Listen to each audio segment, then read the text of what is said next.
What'd you say? I can't hear you. Yeah, I can't hear you. It's pretty loud. Culture refuses to fix it. I thought I seen a man in the woods. His is so much better.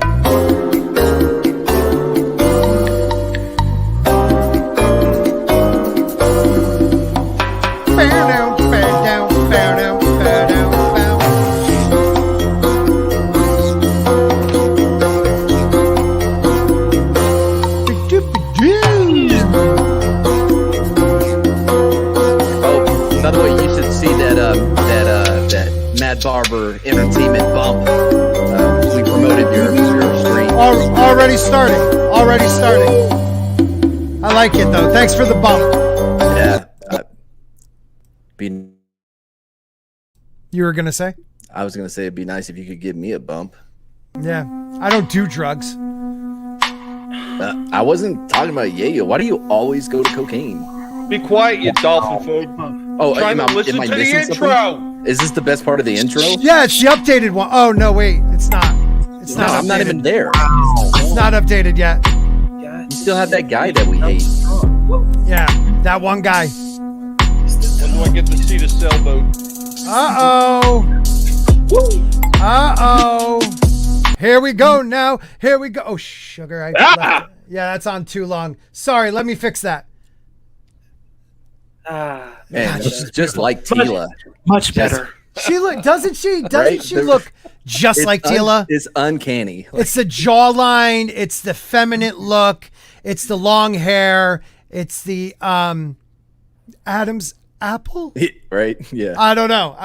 Welcome everybody. When I looked at Tila, I've really seen a close family resemblance. She had that nice, long, straight jawline, just like everybody in my family did. She totally did. Now, even that. Look at that. Even that. Look at that. Evil Lynn, like you can just see it. I hear you. That was Cora, right? Cora is modeled after Gina Ricotta. Oh, I hear she also influenced how they did Abby in The Last of Us 2. What are you talking about? All right. Do you know Pedro Pascal's developing that movie as we speak? The Last of Us? I know he's in it. Like, the series on HBO. Oh, it's a series. It's a series. Yeah. Oh, I thought it was a movie. No. It's a series. It is going to be a giant sucking sound when they get to the second season. Yeah. No, we get to the second it's season. Gonna be one from the first season. When we get to the second season, I want Gina to play Abby, just to get that golf club. No, they need like The Rock, but in drag. Like a Tu Wong Fu situation, like what they Not did even The Rock. What's that dude who played Deathstroke in the Justice League? Oh, the guy from True Blood. Oh. Yeah, Magnolia. Joe Manganiello. Joe Manganiello. Magnolia. That was a Magnolia. Tom Cruise movie. Was it? Steel Magnolias. Yeah, you're right. Oh, that was a different one, yeah. All right, let's introduce the thing. Hello, everybody, and welcome to The Dump. My name is Scott, and officially next Wednesday, but everybody's probably going to be in Las Vegas. But it's my 2-year YouTube anniversary. I didn't really push this or anything, but I thought we'd just celebrate. Wow, 2 years, and I'm still here, and not really gotten that far. I did not. Yay! Yay! Still 1,500. I'm growing every not day backwards. But let's say hello to our beautiful panel. We have Tommy and the Guinea Pig Collective. What's going on, everybody? I'm here to nibble off toes. Keep them under your desk. Hide them. I'm coming. I love it. And we got Makini 90. We're not drawing tonight, Makini? No. I will be. I am right now. Okay. I'm just recording something, but I'll turn on the camera later. Oh, okay. Because I'd like a birthday drawing or something. Makini's a little camel toed out right now. He needs a break. Shut up, Tommy. What I want, Makini, someday is a warrior sporking.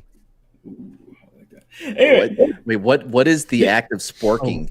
No, a warrior spork. Like a spork, like warrior. Like it's his massive spork sword. Yeah. And No, that makes sense now. But what you said was, I want to see a warrior sporking, as if like it's it's an act of killing. It's an act of killing. Oh, it's called sporking. Well, people call me sporking. So. You just got sporkinized. You just got sporked, bitch. I like that. Yeah. Yeah. What are you drawing though, buddy? Can I say my intro? Anyway, I'll put it on camera later. Anyway, I want to say thank you. Seriously, I want to say thank you to everybody who came out on last night's solo stream we did. We were talking more about the Activision Blizzard situation, talking more about Jalen Barak stepping down, and a lot of people came out for that, and I really appreciated that, guys. So huge thanks to y'all. You guys are incredible. That's beautiful, man. That's beautiful stuff. Well, you're incredible, buddy, and we're glad you're here. And it was your idea. It was your idea because you had told me that. You know what, Machini, long live the camel toe. That's what I'm saying, brother. Camel toed out. Like, is it from having a camel toe? Too much? Yeah, like yeasty. Yeah, I get that, but Machini, you want to explain it? Did I spell Harrington wrong? Is it 2 R's or 1 R? Okay, so yeah, what's the camel toe? I mean, I know what a camel toe is. Yeah, I got it. So, Tommy mistook the Catwoman piece that I put up for part of the auction on Sunday for having a camel toe. That was not the intention. Well, I like that one picture that you had up of Catwoman with your pen actively being her penis. Did you notice that? Like you put the picture of Catwoman laying down, but your pen was laying there and it was coming right out of her crotch like a massive rocket penis. Well, he didn't want to get struck for the camel toe. He was worried about it. Gotcha. But was there a camel toe? Was this like a subconscious thing? No, there wasn't. It was just I detailed it too much. It was just the detail. It just when I was detailing the suit, Tommy mistook that bottom part for having a camel toe. Like that's all it came down to. What he told me was like you could clearly identify the labia and the femora. Okay, all right, let's move on. Talking about what? That's it. While we're talking about labia, it is that's you, buddy. That's you, Mad. That's my bad.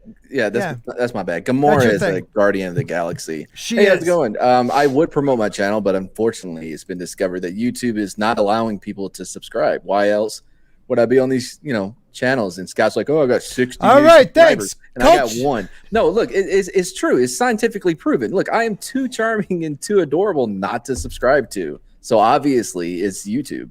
Mama Susan coming after me. I know Patches. But I mean, if you want to give it a shot, people, like you can try to subscribe. It's worth it. Someone put his link in the thing. Just give him a freaking bone. The 30 people here are probably already, maybe. Bone. You started like, oh, I have 1,500. Me, I've been losing. Well, I'm sad by that. 2 years, 2 years celebration. Culture Casino's not been doing 2 years, and he has 2.25, I believe. I'm doing okay. Who knows? Oh, I don't know. I don't know if you're doing okay. So is this drunk 3PO or is this Christy? Because we never know anymore. Hey! That's fooled everybody this time, huh? Y'all waited to see a face before you made it. We don't trust it anymore. She got us good. You know what? I just want to go ahead and say this, Jay. I don't know what's going to happen, but I've been in contact with Walton, and he is planning on climbing up your back like you're Mount Everest. So I got it. You didn't show him where you live, right? Oh, I lied to him. Okay, good. I'm not nowhere near him. Thank God. Some weird address. I don't know. You can just like hold him back with your hand and like on top of his head. It's fine. Yeah. It's not that. You know what? I'll show up in my cute fuzzy guinea pig army. I will distract Jay so Walton can use a step ladder and get on his back. You're 6'4", right? Yeah. Yeah, it's like Jay versus the Oompa Loompa at that point. It really is. He's so short, dude. Like I'm only 5'9", and I was looking down at him like, "Oh, buddy." Like I wanted to like rock him, I do think I think I am seeing him Saturday. Oh, maybe. Nice. Be careful. Or Sunday, one of the two. Yeah, they'll go for the ankles. He'll latch on your leg. Yeah. Show dominance though. Put his face right into the ground. Make him show your belly. Yeah, it's he's like a spider monkey. Well, like he's not like a registered LP. I don't know if they registered, but like he's not like an LP, right? A registered what? LP, little person. Oh. Whew, I was worried where you were going there. No, I think he's too proud. Well, have you ever compared him to Danny DeVito? Because I think that's the official measurement. No, he's more like Gimli. That's why I call him. You know, Is he really that? Is he really that? Short? I would say he's 5'5". He says he's like 5'6" in heels. I don't know. In heels. I don't know. I just remember him laying on like a hotel couch, which aren't that big, and he had so much room. Were those full-size pumps that he was in? But you remember, he used to be on the show, right? He used to come to the dump occasionally. He used to always come until he became, I'm a Floridian. Now I hang out with cool people. Later, Scott. Yeah, he doesn't. Yeah, but I know where he lives, and yeah. In the ghetto. Is it a place you need to be concerned though, Jay, because he is a TO, a tree offender, and you do look like a sequoia to him. So high culture. You could be in trouble.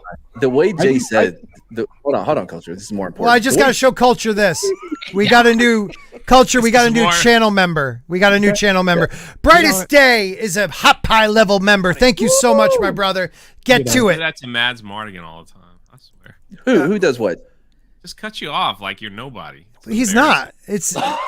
I wanted to put him right next to you.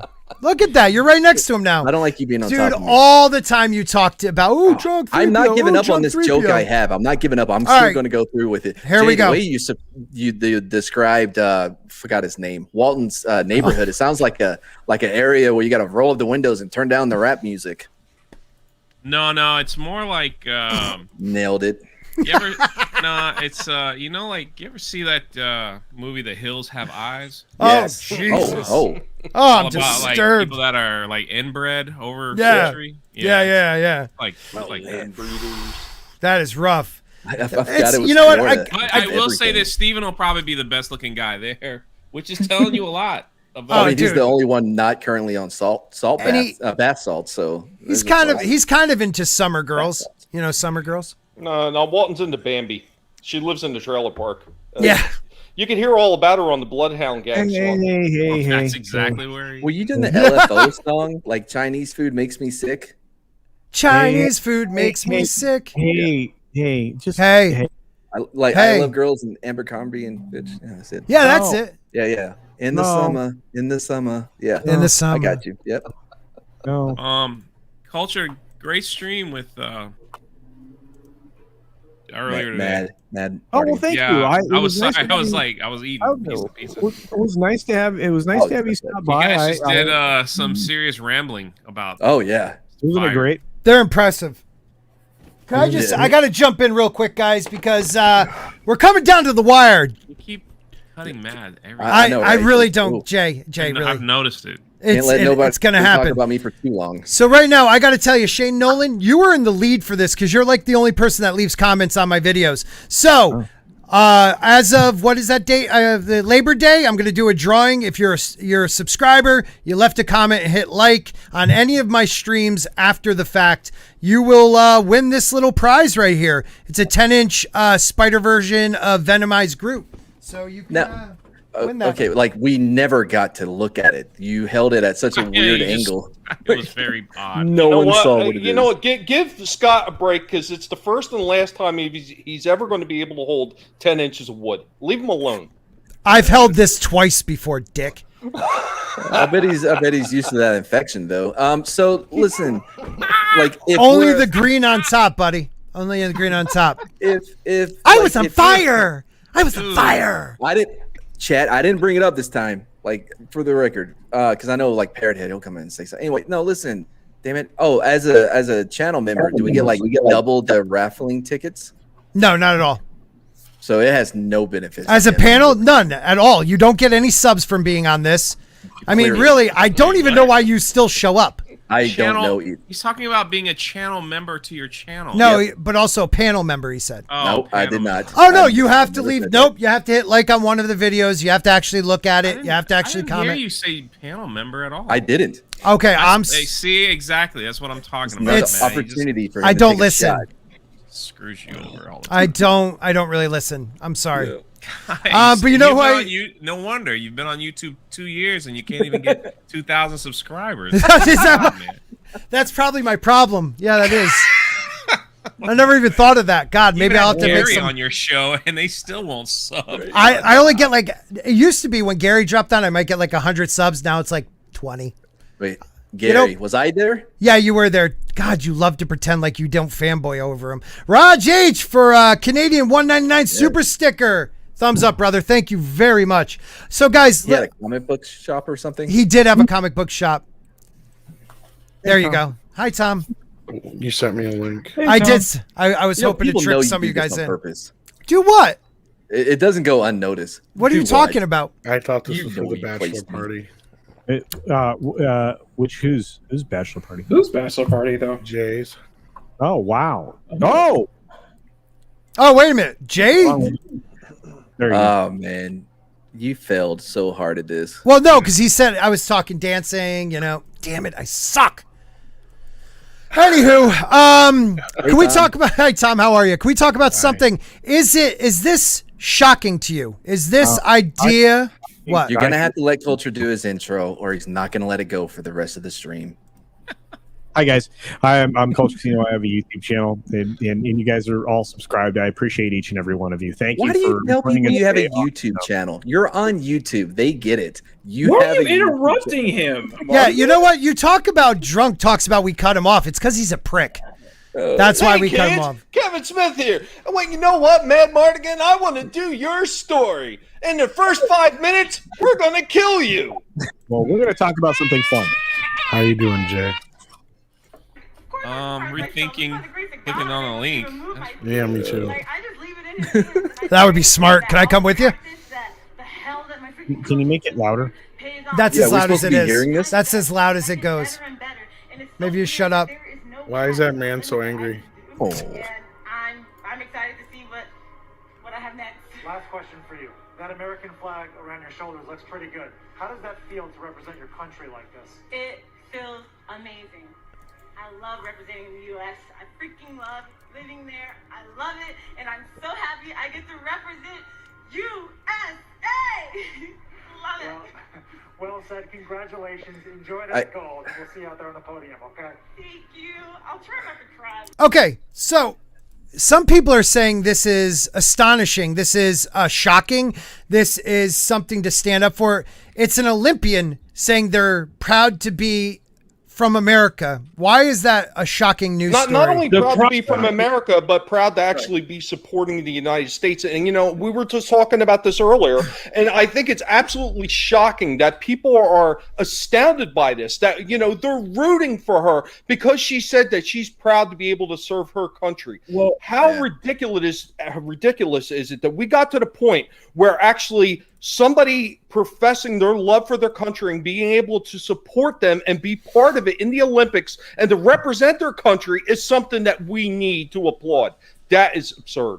Yeah, and to basically add further context to what's going on is that so far in the Olympics, we have had specifically athletes who have been representing USA, they have been very much anti-American. Like we saw what happened. And it's gone to the point where there have been some sports where we are rooting for the other team. For example, women's soccer. You know, everybody was cheering for the fact that U.S. and Megan Rapinoe lost to Sweden, and you know they won't be getting a gold medal this year. You know, the fact that we've had players whose sole intention is to get a medal just to stand on the podium and protest, i.e. Glenn Berry, who finished 12th, not even getting in the bottom half, and she will not, and she's going home. Well, we've had stuff like situations such as Simone Biles, who a lot of people are saying that she basically quit, and if she hadn't quit, the Team USA would have gotten a gold in gymnastics. And she's making excuses for that. She's coming up with different excuses every single time. Yeah, in her defense, she got dizzy. She did get dizzy. But, like, there's one thing that I don't know what it's called. But one thing that needs to be pointed out, this is all women. Nobody are watching their activities. Well, and that on top of that, it's that bigger ramifications coming from with what's been going on in the NBA. Culture knows what I'm talking about. That Team USA not doing so well in the preseason, or should I say, the exhibition matches, losing both of them, and still struggling when it really counts. And a lot of that just comes from what's been going on with NBA during the bubble. They're struggling because they won't get off their knees to be able. That's what I'm saying. Yeah, but that's what I'm saying. That's what I'm saying, because of the bubble season, because of the protests, because of the kneeling and all that stuff. It's you're having your country. You're having players who are very much anti-American, representing America in the Olympic Games. And they don't have their heart's not in it. They don't care about actually the game itself. They care about protesting. It's not one of those. Yeah, I'll start caring when I see the men. I'll start caring when I see the men really doing like their her, man. curling. I've heard her speak many times about her faith and other things. Yep, I like her enthusiasm. Whatever's happening with her right now, like I'm sure the whole story will come out. But yeah, the only thing that I don't want to lump her in with like those idiots from the right. No, I know you weren't, but it was all mentioned in the same conversation, in the same paragraph. Right. I just wanted to... Right. Mental health is something I don't. The one thing with mental health, it's tough for me to judge somebody when they say that, because you really don't know what's going on. Now, I've heard a lot of arguments that I agree with. Like, she calls herself the GOAT, but the pressure got to her. You can't really call you put it on all your logo stuff. Okay, whatever. The only thing is she was able to come back and compete in the beam. Should she be celebrated, or should she be like crucified for that? I say she overcame whatever was going on with her and was able to come back. Now, it sucks she only was able to come back for an individual thing. Right, instead of the all around. Right, that's what bothered. That's the only thing that sucks, but it sucks because she's a talent. Once in a generation talent. She is. Yeah. She is, and that was actually one of the reasons why I covered it the way I did on the 6 Minute Daily when she was returning to actually perform and be able to make it onto the beam. You give people there's a lot of stuff going on in her life, right? And you can be full of giving up, but we don't know. My initial reaction, unfortunately, was very selfish. I'm like, well, that sucks because America's not going to have as great a chance at winning the all-around, right? But at the same time, this is somebody who's performed at a peak level for a very long time. Something going on there. Now, some of the, Jayne Theory, exactly. Yep. Yeah, she benefited from Simone stepping back. And you know what? That may be our next great champion. How old is she? She's still young, She's right? 24. She's 24. Oh, she is? Jade is 24? Yeah. But Simone is 24, yeah. No, not Simone. Jade. That's what I was talking. I'm sorry, Culture. Go on. Yeah, but that's the thing, is sometimes we find something like we found Carrie Strug in the middle of an Olympics, right? Yeah. A girl who went on to perform a vault with basically a broken ankle. Yep. Under a completely different coach, right? But we were all invested in Mary Lou Retton. I believe at the same time as we had Carrie Strug, if I'm not mistaken. No, was it almost 8 years different, I think. 8 years away? Okay. Oh, yeah. It was very close. And so how do you not know who Mary Lou Retton is? How old are you? Was he the one that got the crowbar? Or yeah, she's in Scrooge. That's right. God bless us, everyone. I just watched the documentary on the Dream Team last night, and it was actually really good. She wasn't on the Dream Team, no. Well, no, that was men. That's why I watched it. I'm sorry, Tom. Did I steal your joke? Go ahead. Matt did kind of. Oh, sorry. But he killed my joke. Yeah. Sorry. That would have been good. No, it's all good. Yeah. God, my YouTube sucks. Culture, finish your. It really was. Damn it. Culture. Well, now you got Culture sad. Yeah, he's upset. Let him finish. I'll tell you what to finish. Let him finish.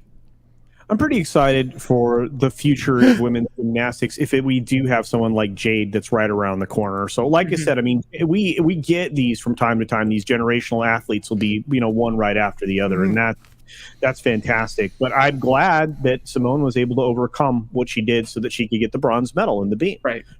I mean, she's still medaling. I mean, and she still performs at a high level. Sure. So, and Jay's right. I mean, we can't throw everybody into the same pile. We have people who are, acting, selfishly when they're doing these things that they say or they're claiming to do on behalf of others. But that's not where you get that's not where you get things to happen. Unfortunately, that's not where you get things to happen, is when you're supposed to be separating yourself from the politics of the day and everything else and compete in the world against everyone else in the spirit of sportsmanship. Right. And it used to be all amateurs. Now, because we've got basketball and other crap in there, it's not anymore, like the soccer stuff and whatnot.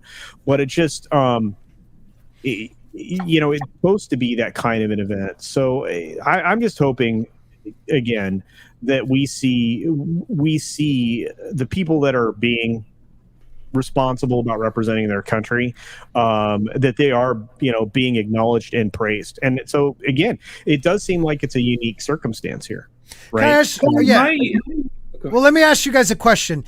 In the recent years, how, like, I remember back in the 90s, like when the Summer Olympics, Winter Olympics happened, like it was a big event. I remember us in college in 96, like watching it. I think it was 96 they had it. It was so much fun. Yeah, 96, I'm old. It was a lot of fun. We had we didn't miss anything. Like, knew everybody's stories. Is it because pre-internet, you didn't have anything else to do? Well, that's my question. Is it because of the internet? It seems that the Olympics hasn't caught the fire it used to. I think you could have a point there. Like, I feel that this year's Olympics doesn't seem to have that huge spark that what we got back in 2016, where, a lot of the big talk was around, Usain Bolt and such like that. And knowing that someone that I've actually trained with, was on the U.S. team. So that was definitely a big deal for me. Wow. So, yeah. I think it has more to do with people are just... I think a lot of people are just at this point with, like, the current situation where they don't have time. They don't want to. It's almost like they need the distraction, but at the same time, people are just, like, getting to that point where depression is setting in, I think, a little bit too much for some people, and they don't want to do disinterest things. Pretty much. Disinterest. Yeah, I've never had an interest in because I think the Olympic. Well, no, I think the Olympics have always been pretty popular, and in the internet, if anything, made them more popular because you could watch the clips over and over again. Exactly. And the Olympics were always on the forefront of, like, technology and stuff like that, as far as getting them out there so everybody could see them, and they were always a big deal. And growing up, they were always a big deal.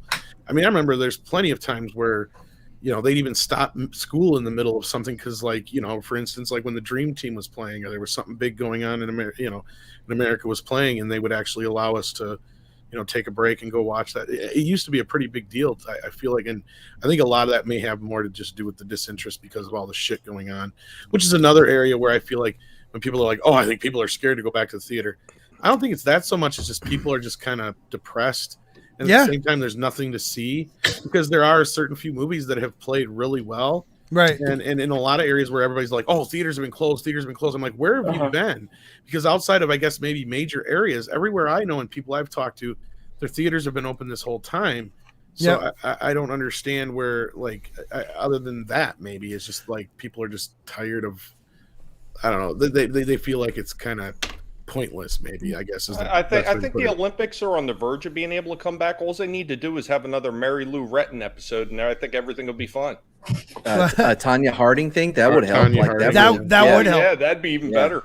Let me ask. Somebody has to take one for the team on this one, guys. Come on. Yeah. Why? In all honesty, though, I think not having like the bars open, like, you know what I mean. Like, the only Olympic time I've ever watched Olympics was in bars. It was like playing in the background. But I think not having that in a lot of places is really, like, kind of dragging down the excitement people would have with for the Olympics, is because it's a community thing, and when you're not allowed to be there with other people enjoying it, then who wants to try to figure out how basic cable works now that we all have like subscription to.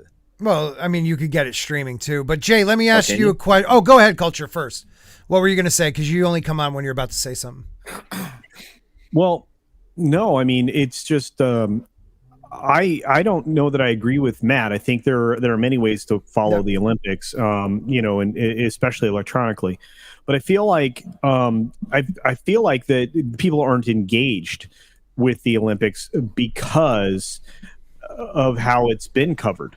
Not just this year, but like even going back into 2019 as we started to get towards when the games were supposed to go in 2020.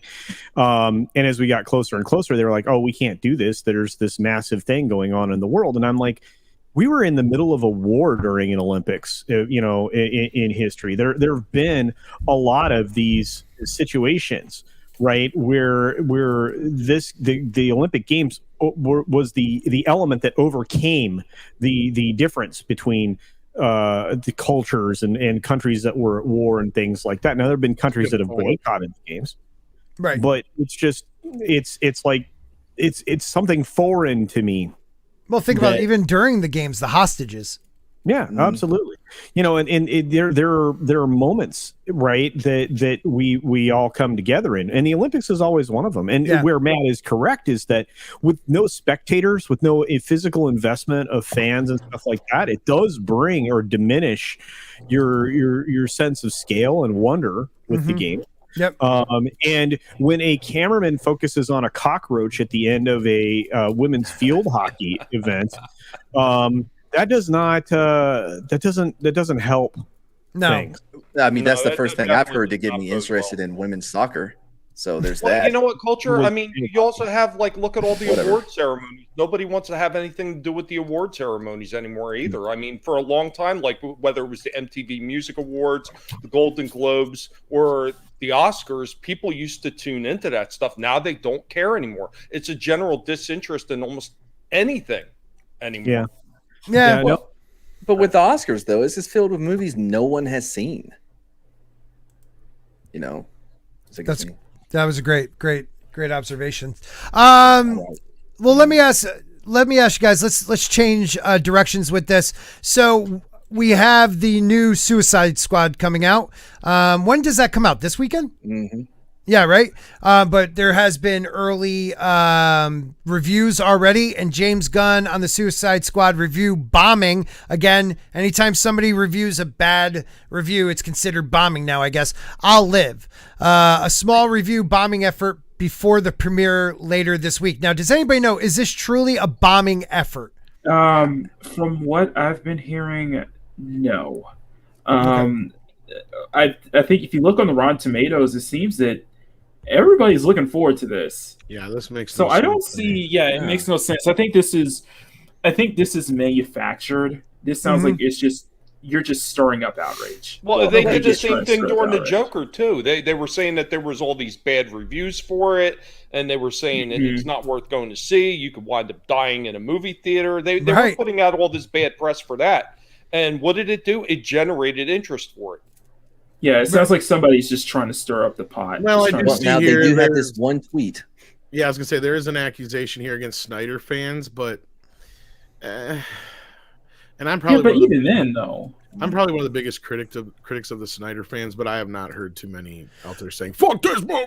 Right? Because don't they just want at least good? Because Suicide Squad was not part of the Snyderverse in the first place. It might have been an offshoot. It's like technically, but what I'm saying is, they didn't have an issue with him doing it the first time around until after the movie came out, and it was terrible.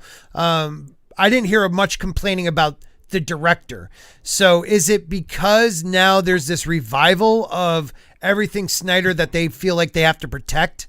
I've not heard rumblings though. I haven't heard any of the people we know on YouTube bitching about it.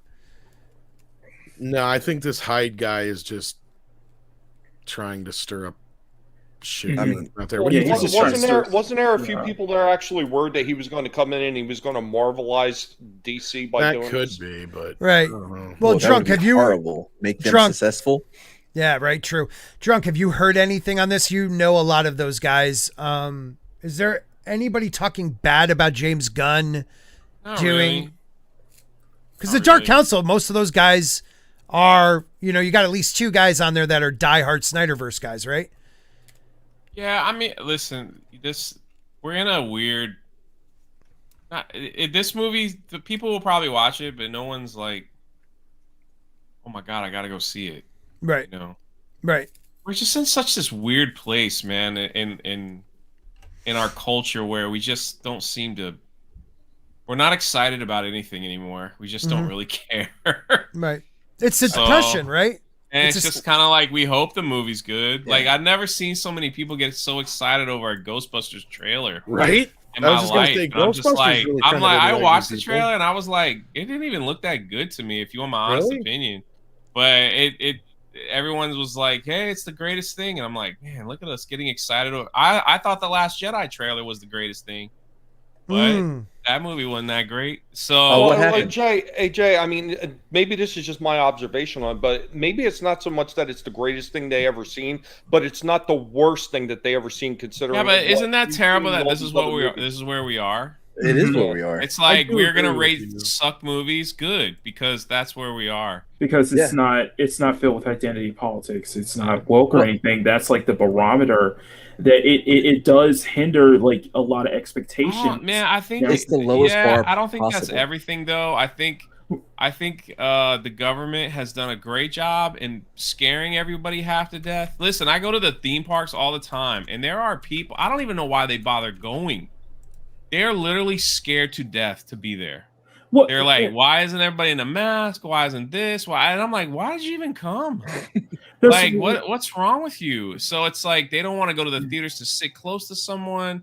They're caught. It's crazy, man. Like the world is just we're in a weird place, and it's just movies are just kind of like they're not helping because they're so bad. Right. And what I meant was more in like a general sense, because it's like a lot of people is just like, if it's I'm telling you, me and my friend, all of us, we ain't paying money to see a movie.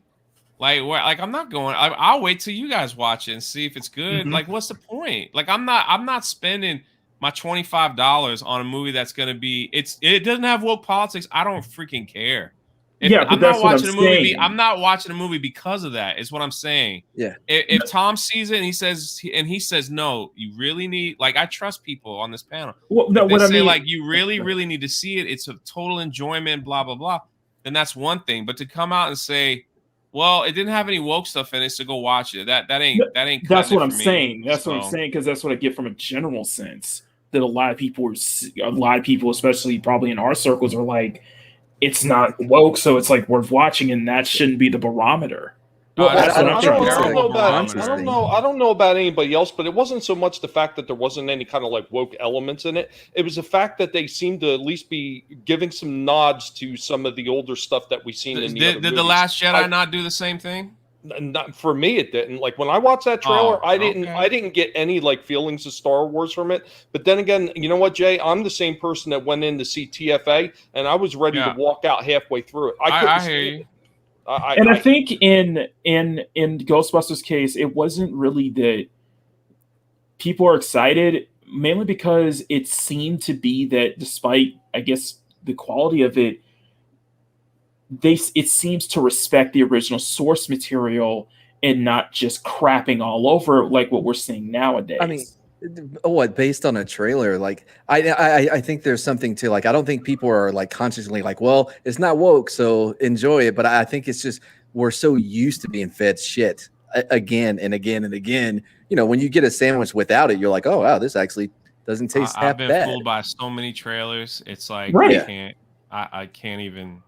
No, I get where Jay's coming from. Even though I disagree on the Ghostbusters trailer, I liked it. But I do understand, and I do get where you're coming from, Jay. Because, like, everything lately we gotta. The other one, the one that just came out, was a great example. The Tomorrow War. Like, most people's review of that, it wasn't woke. It was like, that's not a review. Exactly. Yeah. Now, I watched the movie. I enjoyed it. I probably enjoyed it more than some. But now, do I feel like I'm going to rush back and watch it again? No. No. Well, yeah. You know, hey, Tom, a lot of people I think did that with Joker too, because they said, "Oh, well, this is anti-woke. We need to go see it." I think there was a lot of people that were thinking that way. Maybe my main issue with the Joker was that it was too much like Taxi Driver in the end. Like it really is the same fucking movie.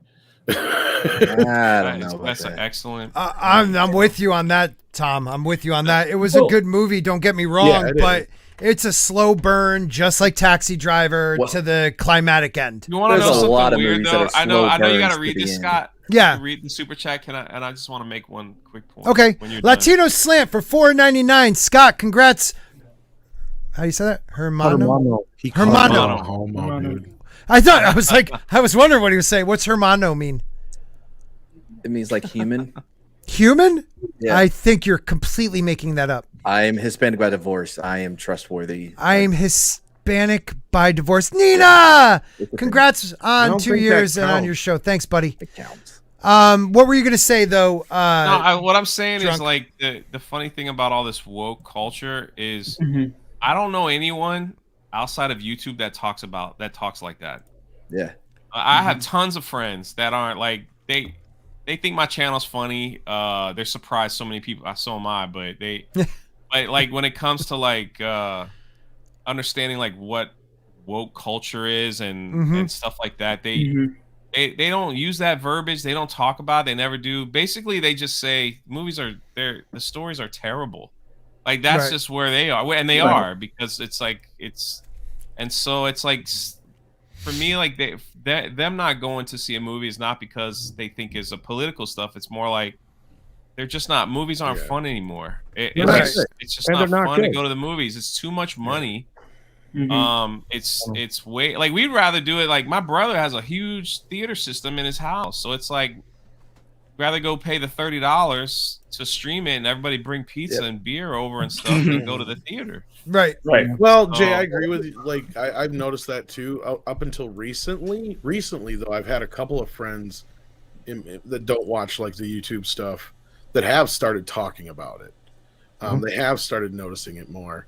So I think it is being picked up a little bit more by the normies, but you're right for the most part. I was going to agree. At work, a lot of people talk about this. Now I work in like definitely a guy dominant industry, but a lot of guys are more conservative. Working class blue collar guys are more conservative, and they're noticing it's more like in the recent year, ever since the whole 2020 and everybody getting locked down and all that stuff. They've been noticing it because they're more likely to sit home and watch something. And I had a buddy literally come up to me and go, "Dude, have you ever noticed they hate dads in Hollywood?" And I'm like, "I've been saying this for 2 years with my friends on YouTube." And he's like, "You do YouTube?" I'm like, "God, I suck." Go ahead, Culture. What are you going to say? People you work with that actually talk to you and interact with you don't know you have YouTube? No, they do. It was a joke, you dumb fuck. God, way to kill the joke. I didn't kill it. Come on. No. Come on, live with it. Sorry, whatever. Fine.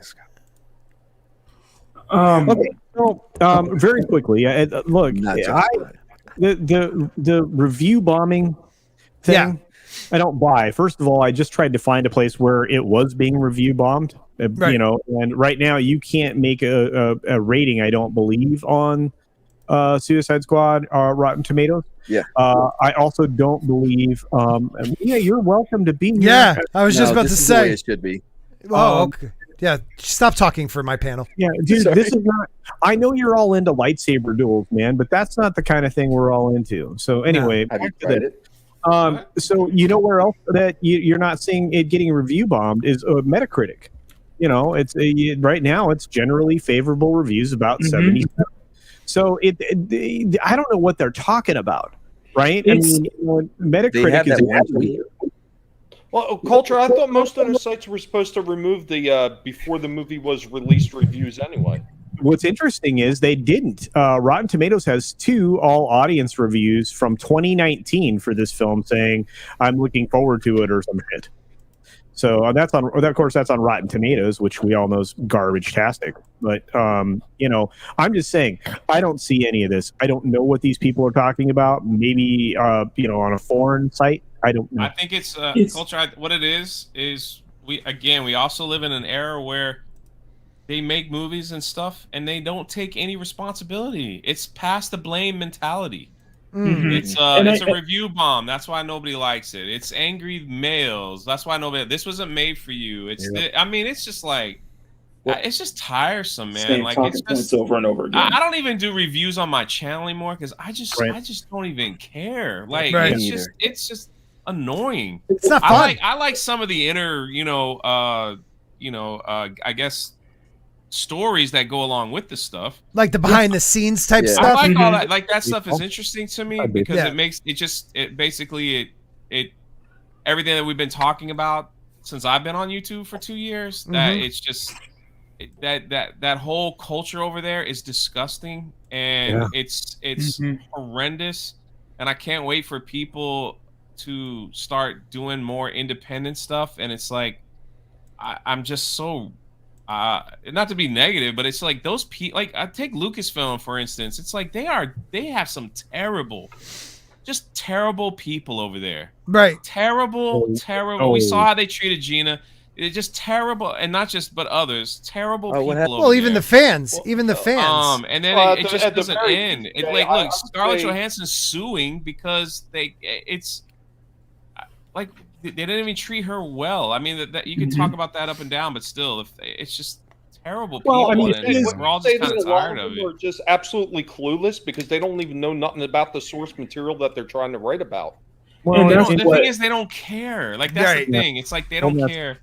And somebody told me one time, like, somebody told me, oh God, who was it? Maybe it probably was me. Someone with Tom. Someone was on Tom's show. I can't remember. Anyway, they just said that a lot of times, all the negative press is such a good thing. Yeah. Because they know the show sucks, but all the negative press will get people to go watch it. Right. Even not just watch it for curiosity, also hate watch. That's what I'm saying. It's the whole. Yeah, it's like, well, we put a product out, it sucks. So let's do something controversial and everyone will hate it, but they'll go watch it, and that's all we want, right? No, that's all the YouTuber wants. We want to click. That's all everybody. I mean, I remember. I don't remember who said it exactly, Jay, but I do remember the conversation because it just basically boiled around to. I think it was with you, Tom. I think it was with you. Yeah, because it basically boiled around to it's like a train wreck. You know, you say don't look at the video, but now you have to. Yeah. Right. Like if somebody says it's so bad, you have to be able to judge it for yourself, and that's where a lot of this, and that's why I think the first 1 or 2 seasons of some of these shows do well enough that they keep them on the air for the most part. Yeah. But then after that, they fall off because the interest in them falls off. You can only hate watch something for so long. Yeah, and you only get so many people to get there in the first place that are going to do that to begin with, and it's usually us. And you know what? We have influence. I mean, I don't have the influence that Tom and Drunk do, but we collectively have influence because people watch us. They get information. We give information, and I oftentimes try to remain as unbiased as possible. But it's really a struggle, and sometimes I fail at it. But when it comes to these things, I'll tell you what I think about whatever I've seen. I'll tell you I think this might be good. I tell you so far this looks good. I'll tell you those things. But but you're right, Drunk and Tom. I know you know this already. These companies don't care. They don't care. New media companies don't care. In fact, I would love to be able to go into this in detail, but Disney right now, everybody believes is the worst of the worst in the studios. Other studios think they're bad as far as treating their talent, as far as treating their creatives, as far as treating people that work for them. They think that they're bad. And they're not wrong. This is the problem when you have a studio, a creative business that's run by a bunch of MBA bean counters, right? People who want this particular structure to be a repeatable event. They want to make a factory where every sprocket is exactly the same size so that it works. This is the problem with the streaming services. It takes away from the creative cycle, which is why you saw Disney move from the 1 hour thing. I think Matt Kadish talked about this today on your stream, Tom. You move from the 1 hour format, right, that you can get away with on a streaming service, and you cut it down to 44 minutes, 42 minutes, somewhere around a half an hour. And you under deliver on a product that was already being stretched beyond its actual useful limits. And you end up with shows that are subpar. I'm sorry, but how can that gel with the fact that the quality. Like, it's not. I'm not a business person per se. Like, I don't hedge my funds and stuff. But even I know, like, if your quality is shit, you're not going to be able to make as much profit if you care and you put some effort into your product. But that's not what it is anymore. That's the thing. No. I mean, they willfully don't care about that anymore. But if all they care about is money, then how are they not trying? But they're not. It's like everybody's already said. Culture said it already. They don't respect the talent, first off. And if you can't respect the talent, how the fuck are you going to respect the fans who are going to be your consumers, the ones that are going to move your product and keep your business going? If you can't respect your own talent, you're not respecting the fans. Tommy, you're not going to make any money. They don't care. Right, well, but Tommy, money.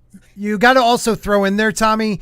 They don't care about the IPs they have either. So on top of it, they don't care about the IPs. Yeah, go ahead, Jay. You're sorry, I didn't mean to interrupt. No, you can interrupt me anytime I do it. I think what has happened, I think the superhero movie has destroyed Hollywood in such a great way because it is such an easy format to write now. It's you have your superhero that everybody knows. You throw in a bad guy. You could change the bad guy. You could change it to a woman. You could change it to whatever. And the bad guy beats up on you, and then you come back and win. It's a simple format. Marvel, for those 13 years from Iron Man to Endgame, was top tier. I mean, whether you liked all the movies or not, they were making billions of dollars. Billion. So what does everybody do? Let's make superhero. Look at freaking DC. They keep rebooting every 2 years and we to watch make superhero film. I mean, because people will go back and watch superhero movies. And now it's like, now they realize I ain't got to spend a lot of money to make a superhero film because it's the same freaking format. It's just you have a guy that somebody knows, you have a bad guy that beats him up, and then they win in the end. That's it. Yes and no.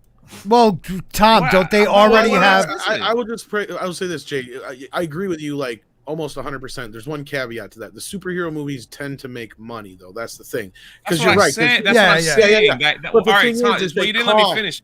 Like they what I'm cost saying, a lot more though than what people think. Right. That's why I'm saying they're dumbing down on the budget because they're using the same format. Now, what this has done is making superhero films are the way to go because it's an easy formula. So having creative movies, having movies that are totally different or something, unique. It's like, why bother when I can make $1 billion just saying, just put a superhero fight and go and done, and then we can all go celebrate. Well, Jay, you've heard this too.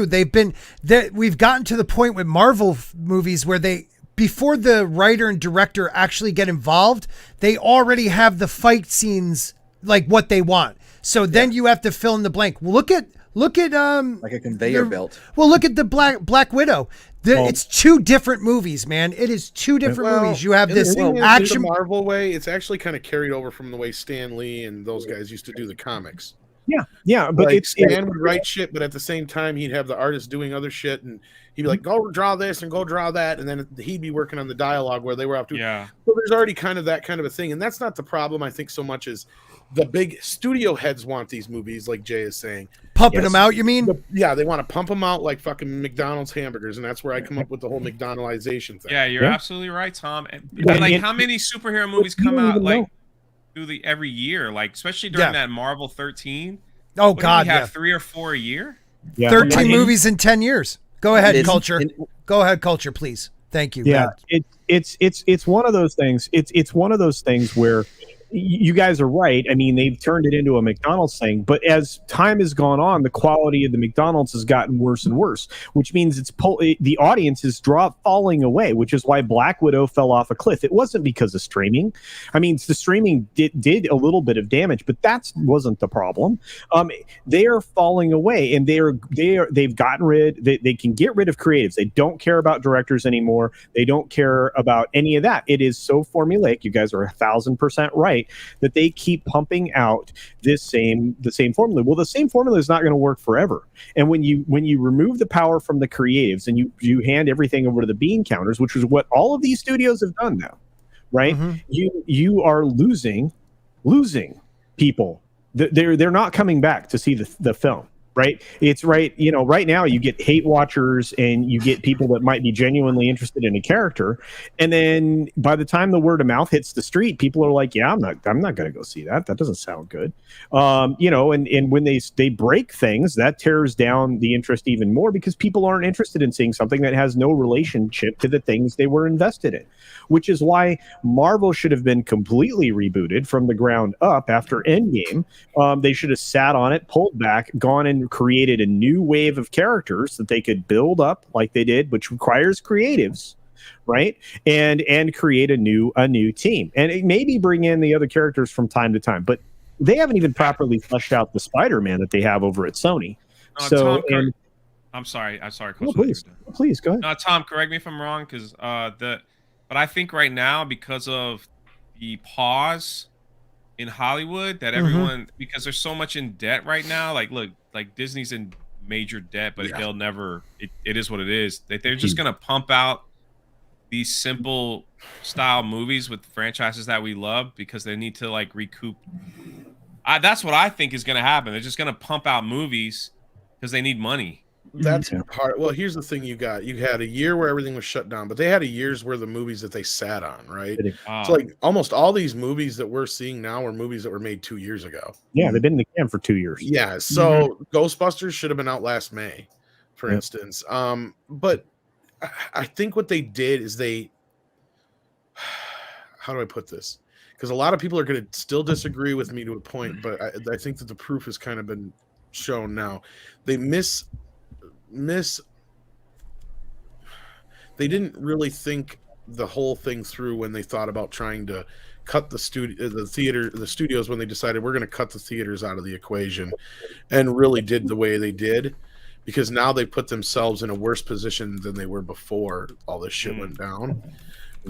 Because they need the theaters. They've learned that. They do. And it's going to become abundantly clear, because even they can write as many fucking articles as they want saying, oh, the Disney experiment worked. I'm like, prove it. You've had one technical success. Technical. And I say that only because that's the only movie they've decided to let us know what they claim that has been made on it, right? Actually, they just did it with Jungle Cruise this last weekend also. Bullshit. Yes, they did. I know 34 million is what they said they made. They made more on streaming than they did on the actual box office. It made 34 million? What did Black Widow made less than that, right? No, Black Widow made 60 million. Oh, damn it. All right. Well, you know what? I would say that there is a slight argument to this streaming ruining the movie experience. I mean, if you look at Godzilla versus Kong, that would have been $1 billion movie, dude. Yeah, but I'm saying, really, it didn't kill it by that much, considering that there were still a lot of restrictions at the time when Godzilla vs. Kong came out. It wasn't quite as open as it is now in a lot of places. I mean, even though we're starting to get back to the lockdown shit again, but yeah, it wasn't really that open when that was first released. So I don't think it really hurt it. I mean, what did they get? They got $465 million for it. Plus, Can I say this? They made a ton on HBO Max for having it on there because they said they had an influx of subscribers when that was being released. Tom, can I say this real quick and then you go with that? This reminds me, this last decade has reminded me of like the 80s where you had colorful, more lighthearted movies, and then you had the Quentin Tarantinos and the Rodriguez is coming in the 90s and flipping the script, changing everything. Could that happen again? Because I really feel like we are getting stagnant. We're getting the cookie cutter, and everyone says cookie cutter. I don't mean like cookie cutter, the same plot, the same everything, but it is the same formula. Are we going to get something different? I think they're gatekeeping it. And that was kind of what I was getting to with the whole they're trying to use every superhero thing they can to try and push these streaming services. And as far as like what you're talking about is what happened was in the shortest version I can tell is when the moguls died out, right? The only one left standing was Disney. Whoa. The other ones sold out to other companies. And then you get into like the 70s and stuff like that. And, you know, you had Seagram's and Gulf and Western and Coca-Cola. Coca-Cola eventually bought Sony, or before Sony bought Columbia, Coca-Cola owned it and stuff like that. So you had all these companies that bought up all these studios. They didn't know what the fuck to do with them. Mm-hmm. And so what they did was they give all these kids money, and they're here, go make us a movie and we'll sell it. So you got like Easy Rider, and you got, you know, all these independent films that came out of that, and that really kicked off the whole era leading into like Spielberg, who was kind of the antithesis of that whole thing. Right. And then so you had that flourish throughout the 80s, and then those guys became, you know, the corporate guys, right? Mm-hmm. So then as we led into the late 80s, those guys were kind of losing their ways a little bit, and movies were coming a bit more corporatized again, kind of like they were back when, you know, the moguls were dying out, because that was what the problem was. They were making these big bloated movies that nobody wanted to fucking see. And that's kind of where we're getting again. Same thing we kind of had happen in the late 80s leading into the 90s. And then you were right. You had guys like Scorsese and, you know, all those guys ahead of them, Tarantino and Rodriguez and all those guys came in the 90s and ushered in a new era of, you know, these are the new voices. Right. Well, what we didn't have, though, is we did have another one of those a little while back, but it was only a minor one, because I think Hollywood has kind of really pushed a lot of these voices away. Right. Right. It's not just them. Sorry, he had his hand raised. I've had my hand raised. Look, these movies are being made. It's just we are so focused on all the horrible movies that they're putting out. No one's looking at Benny Loves You, a great independent movie out of England. What is his name? Culture. Craig Zahler. Craig Zahler. Yeah, but he has like an initial there. His movies are fantastic. No one talks about Bone Tomahawk, Dragged Across Concrete, Brawl on Cell Block 99. Paper Tiger was another great one. Informer. Like there are good movies being made right now, but we're so focused on the shit ones, we're just completely missing out on the great ones. Speaking real quick, 32 Flavors of Nick is in the chat. We talked about Speed last night. The drop off from week 1 to week 2 was 10% for that movie, and then the next week it was 4% because of the word of mouth. That is what's killing these movies. They can do all the review bombing that they want to, but when it comes down to it, the word of mouth is still what drives these movies. Right. Also, last thing, I've been holding on this one for a while. Please come on with it. The MCU stuff, like what Jay was talking about, it's starting to leak into other things. If you see the trailer for Dune, it was pretty quippy. It had definitely had that MCU to it, which I'm on board for. I don't understand Dune. I'm looking for a cod piece. The whole trailer, never saw one, but like they're trying to make it, you know, to appeal to a bigger audience. So they like, well, what do they like? Well, they like quippiness. Well, we can't hire Josh Whedon, but just do your best. Okay. But Jay, hello, Red Gaze. How are you, my friend? I'm sorry. Congratulations on a 2-year dump, man. You should probably see a doctor. It's been tough. It's been tough. Yeah, Walton. He's been trying to help me with that. What are you going to do? Your problem. Yeah. Well, I'll just finish up by saying, no, you're not wrong, Matt. And I think the bigger problem here, besides the gatekeeping, is there's YouTube, instead of being this funnel for these independent artists to be able to get their shit out there, it's created like this huge sea of like people got to dig through everything to find the good stuff. So unless you're seeking it out, it's really difficult to find, especially when you got the big movies getting all the attention, right? Like that's the thing, is it used to be a lot more spread out. You're right. Like the smaller pictures would get a little bit more attention than they do now. And you know, for every Baby Driver, we get 10 Deadpools. It's, you know, it's not fair. But I mean, Tom, a lot of that has to do with these big studios. They're burying all the smaller ones. Absolutely. Well, and to them, they're just disposable streaming shit. They don't have any inherent value to them. Well, this is my thing too. Jayne put it up there. The difference between the 80s and to the 90s is that instead of giving those voices, like you guys said, they're just remaking everything and just insert diversity here. Well, that's the same thing as Jay was saying with the superhero thing. Is it's an easy sell, right? Yeah. Right. You don't even need one that's known. You can do it with, as long as they have Guardians of the Galaxy, man. Yeah, as long as they have a connection to the bigger overall. You know, as long as you identify as MCU or DC, well, nobody cares. But that was Conjuring series too. That was one thing though about the Guardians of the Galaxy that a lot of people miss. I mean, that was probably one of the few Marvel movies where they actually completely rewrote that, because that is nothing at all like the original comic books, not even close. I would say, like, creatively, that was probably one of the most creative Marvel movies that was out there.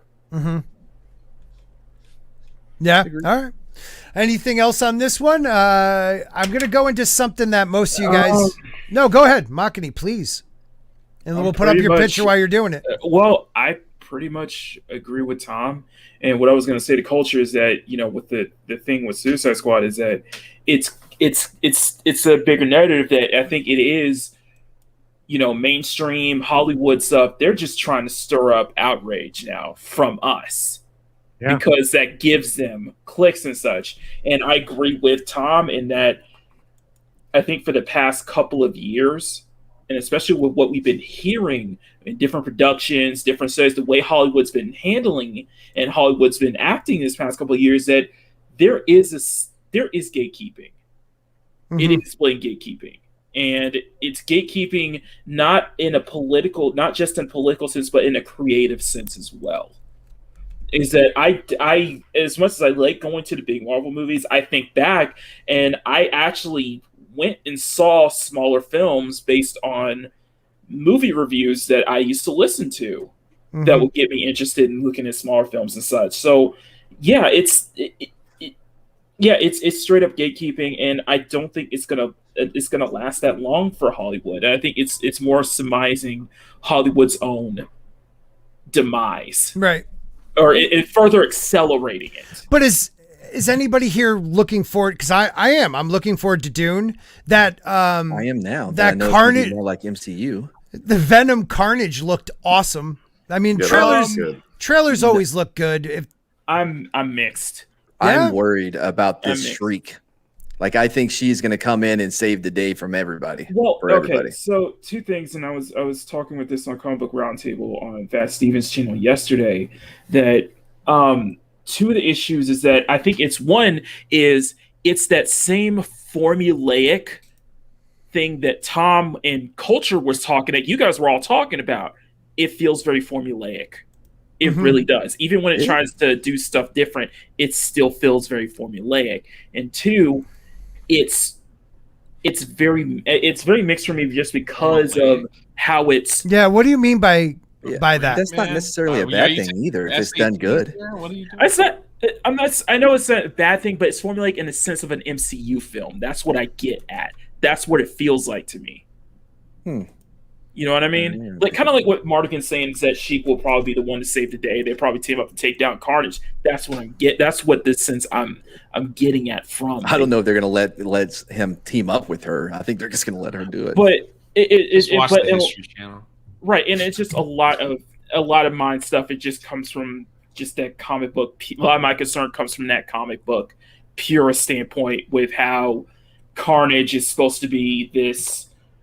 Carnage is actually supposed to be this offspring of Venom, and with Woody Harrelson biting Eddie Brock's arm, Cletus Cassidy biting Eddie Brock's hand like that, him absorbing the Venom symbiote in order for it just turns red like that. Hence why you saw is like when the Venom says it's the red one, and I'm like, yeah, that's concerning.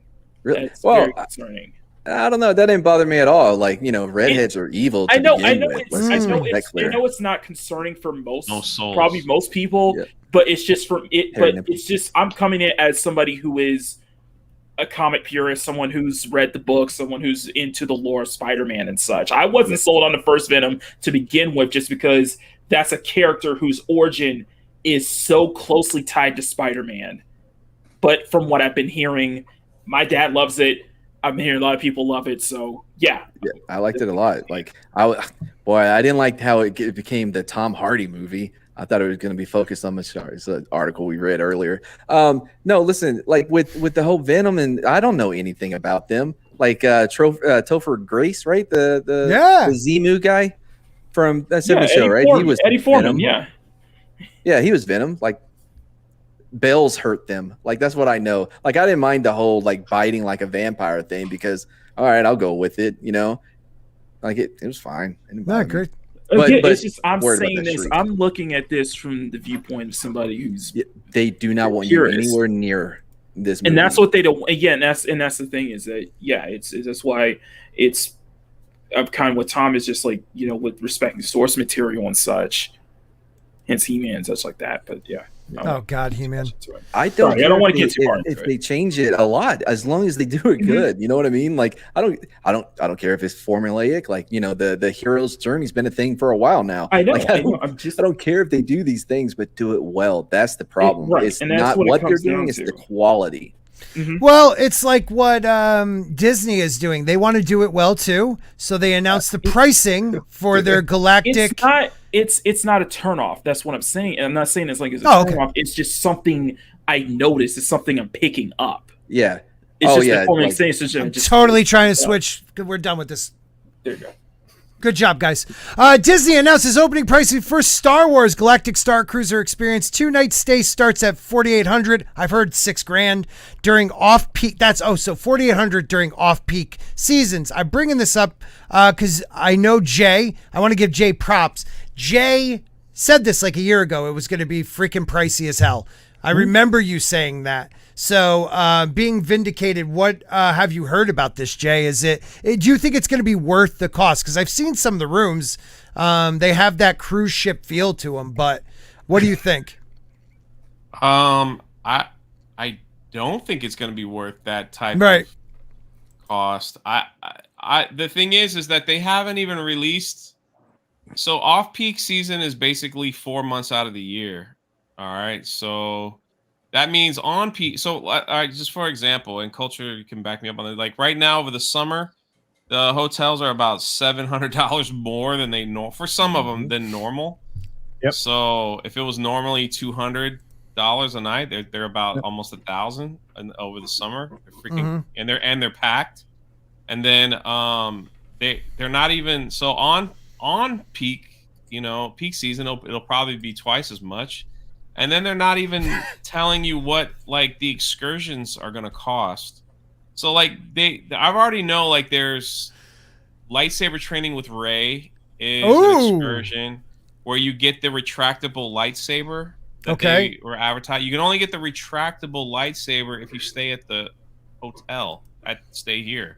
Is it the same one that was breaking left and right? That's like another thing, and that's going to be freaking probably $1,000. I bet it's tied to one of the expensive rooms too, like the captain one or whatever. And what you're seeing is the standard room rate.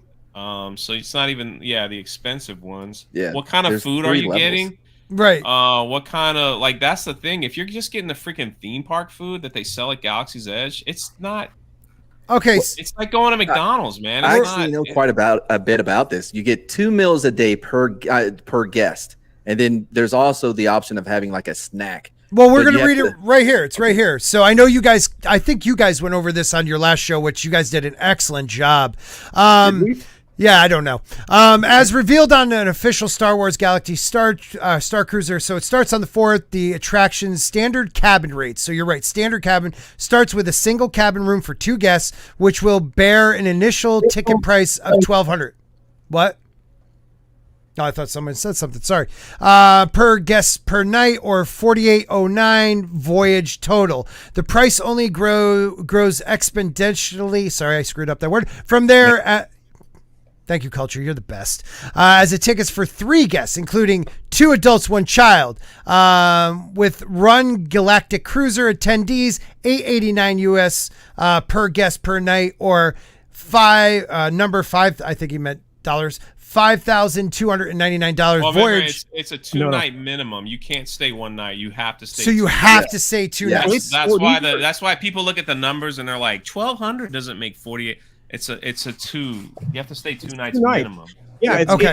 All of these are set up as cruises. Okay, so that's what you're looking at. So I'm going to go get on a Disney cruise. Right. It's going to cost me X numbers of dollars per guest per night. Okay, I'm going on a 3-day cruise, which means 2 nights, right? That's what these are. These are 3-day, 2-night cruises. Yeah, okay? It says it down below. I thought it was literally a cruise for the first 20 minutes of this conversation that we had earlier. Yeah. Oh, you mean on the Wednesday live stream? Yeah. And it's not. I mean, this is a giant concrete box. I showed the blueprints of it on on a stream way back with Bounding into Comics early on in my YouTube career. But they haven't changed. The blueprints are exactly what we're getting. They're and they're available if you go poking around. There are people like me that have spread them around. But it's it's not going to be worth this. I mean, it might be worth it to like an uber super fan that money's no object. Right. But this is crazy expensive. And again, I mean, at least when you go on a cruise, like, I mean, you actually are having a genuine experience. Here, it's all inside these concrete boxes, with the exception of your excursion to Batuu, which is basically Galaxy's Edge. Anyway, go ahead. I'm sorry. Well, they do let you in the back door. Well, I'm going to read the bottom of it here. Well, right there. I mean, you were talking about the food. It says so right there. It says there's meal services from Docking Bay 7 or other select locations at Disney's Hollywood Studios. Right. So they have right here. Docking Bay 7 is McDonald's at Galaxy's Edge. It's basically all it is. Is it really? Yeah.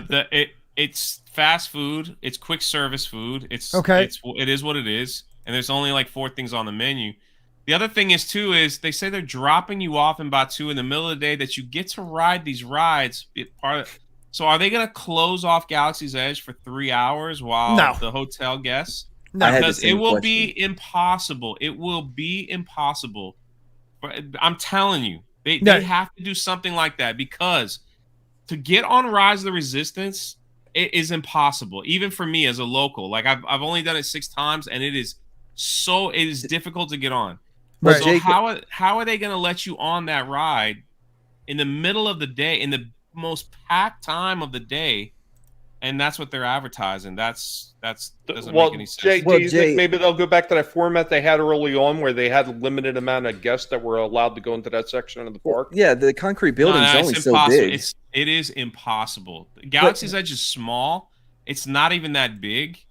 And like, for them to promise Rise of the Resistance is a 20 to 25 minute ride. Like, it's that long. And like, to say you're going to ride it if you stay in the hotel, you better be able to ride it if you stay in the hotel. And then to ride the other rides and then go to lunch at Docking Bay 7, those places are freaking packed between 11 and 4. It's almost impossible to get on those rides. I'm going to ask, have you ever gone through the back door, though? Like, because, again, this gives you access to the back door. Okay, let me read the bottom. Yeah. It's really in there. I'm just asking. Like, the back door. You can see the back door when you walk to Galaxy's Edge. It tells you right where it is. Really? All it is they're going to pull up and open a big wooden gate and let you out in the middle of the park. That's all it is. It's right there. You can see it. You can see the construction when you're there. Every time I drive past it, you can see it. Oh, so only on your birthday. 2-night experience, like you guys said. You have to get 2 nights. Packages include entry to Disney Hollywood Studios for 1 day on day 2 of your experience. So you can't go the first day. You got to go the second. This admission ticket expires at midnight prior to departure date and is non-upgradable, non-transferable, non-refundable, and excludes activities, events separately priced. Package includes 2 breakfasts, 2 lunch, 2 dinner meals per guest with gratuity included for dinner, and 1 quick service meal consisting of 1 entree and either 1 non-alcoholic beverage, if age 21 or over, 1 alcoholic beverage where available, or for guests age 3 to 9, and 1 combo meal from the children's menu offering to be used in the theme park only. Entertainment and experience on board subject to change without notice or liability. Walt Disney Travel Co. So that's what it says down here in the bottom section, and they kind of break it down what it really means there. Is Cargo a food place? Yeah, that's the Docking Bay 7 food and cargo. Food and cargo. I'm sorry. Okay. Yeah. All right. Yeah, I can't see this being worth, like you guys were saying, worth anybody going unless you have money to throw away. I guarantee you it'll be sold out for 6 months. I guarantee you. Yeah.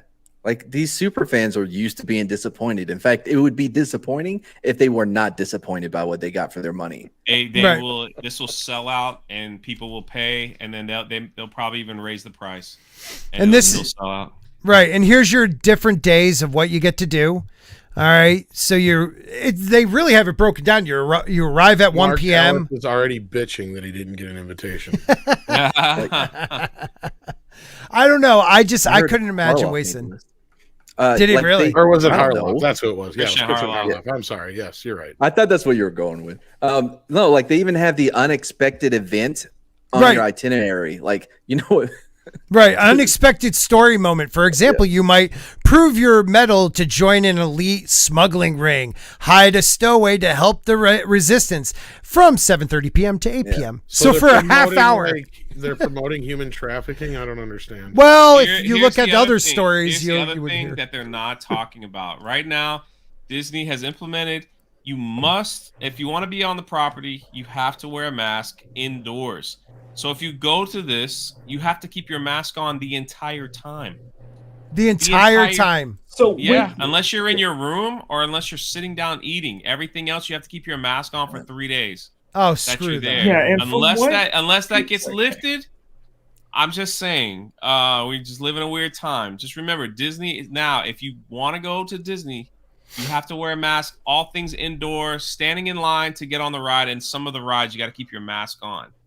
That's the mandate for Disney. So by the way, like that's another thing. It's like you want. Well, let me ask you, Jay, has it affected Disney since you've seen the mask mandate go on, or is it too early to tell? Not at all. Not at all, huh? At all. This all sounds like someone that like their friend told them about Westworld. And they're like, oh, that sounds kind of cool. I wonder if we can do that with Star Wars, but really bad. That's what all of this feels like to me. But you can't bang the the people. I hear you. Yeah. And again, it's the first one, the 70s. Hey, Jayne, how are you? Well, with Real Brenner. What's going on? I see that you're active talking about this. What do you think? I'm ticked. I'm so upset. Why? Why is that? Because I want to go. Oh. But it's not going to be worth it. No. I feel like I'm just going to throw away money. Not at all. Let it all out. Stop holding back. I've been so upset. I tried to do a live stream earlier talking about it, and I was so mad. I just kept messing it up. Just furious. It's just not what they promoted it as. Right. Because what did they tell us in the beginning? What did they say? I'm kind of this immersive experience and all this stuff. But even that, they even had like a commercial, some sort of advertisement or whatever. And then they had these interviews with the people who put it together. And it was supposed to be so spectacular. It's like being there, being in Star Wars. The same thing they did before Galaxy's Edge opened? Yeah. Yeah. It's supposed to be this, and this. And then when it's opened, we were like, oh. Right. It's that. Right. So what makes you think they would have changed for the hotel connected to Galaxy's Edge? I don't know. Hope. I have hope. Did you see what they highlighted? They're like, oh, your room comes with a hairdryer, a mini fridge, and a phone with voicemail. Oh and my god! From what it's sounding as like with all the events, having to go and do those events at a specific time is like you're not really paying for much of having too much like freedom or control over your own experience. You're really paying on their time. I mean, it's broken down to the half hour, man. Mm-hmm. It literally is broken down like cattle. They just want to hurry and get you in and get you out. Right. And look at when it starts on day 1. 1 p.m., dude. How is that a full day? This is not a full day. The day's gone. Check out a hotel. Wait. Okay, yeah, let me break it down for you. All right, I was waiting for you. Okay, so here we go. All right, so day 1 starts at 1 o'clock. That's when people will arrive at their terminal in their car, right, or whatever form of transportation gets them from point A to point B. They will then go through as groups, as parties, the arrival experience. Okay, the launch pod to the Star Cruiser, which is essentially an elevator version of Star Tours that kind of gives you a simulated ride with, the view screens and the whole 9 yards. I've actually been on that. It's pretty cool. Yeah, no, it is. Well, it's going to be similar to the experience for the restaurant. Jay, have you been to the space restaurant at Epcot? Yes, many times. Okay. Yeah, so it's going to be that same What type of question was that? Come on. Right, asked and answered. Come on. No, I'm Anyway, so you're gonna have that experience. Then you get the ship orientation, but that's why it starts when it does. The other reason it starts when it does is they have to clean the rooms from the previous guests who are leaving at 9:30 to 10 a.m. The on the end of the quote unquote third day, or the beginning of the third day, or the second day, or whatever you want to calculate it. Right. So you really are only getting a day and a half of stuff. Mm-hmm. Most people don't even realize that. You're getting 2 nights, but really only a day and a half of stuff. Exactly. But you can't even do much that night because you got to be up first thing in the morning. What if there's a unscripted event story moment, unexpected moment that happens? Look how short those are. Right. You don't even have significant or interesting story moments. It's not Jayne, hold on. It's on Hold your on. itinerary. Day 2, Jayne. Story moment. For example, you might broker a deal for a heist once again. Arrange to steal a ship from the First Order. And that's only for 20 minutes the second day. So you don't even get a full half hour. 9:30 a.m. to 9:50. Go ahead, Makini. Go ahead. Then I'd like, after you, Makini, I'd like to hear what Gaze thinks, because we haven't heard from him. I forgot he was here. Can I make it kind of an analogy? Yeah, go ahead, man. A lot of this is reminding me of what's going on with basically the video game industry and like microtransactions, really. Because, you're getting it feels like you're just they're adding more onto it with a huge price tag for a premium game. Mm-hmm. But then they're adding all these little stuff on it for extra money. And not only that, it's not all at once.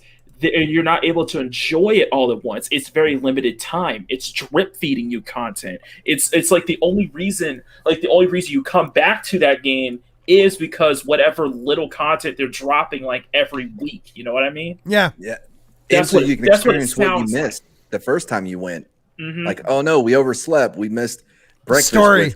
With it's limited time too. You can only get it once, and after that, it's gone. Right. So you really don't have it. So it feels like there's no replay value. What a waste. I was going to say, do you suppose that Right. they limit your experience in the hotel in the hopes that you're going to go into the park and spend more money there?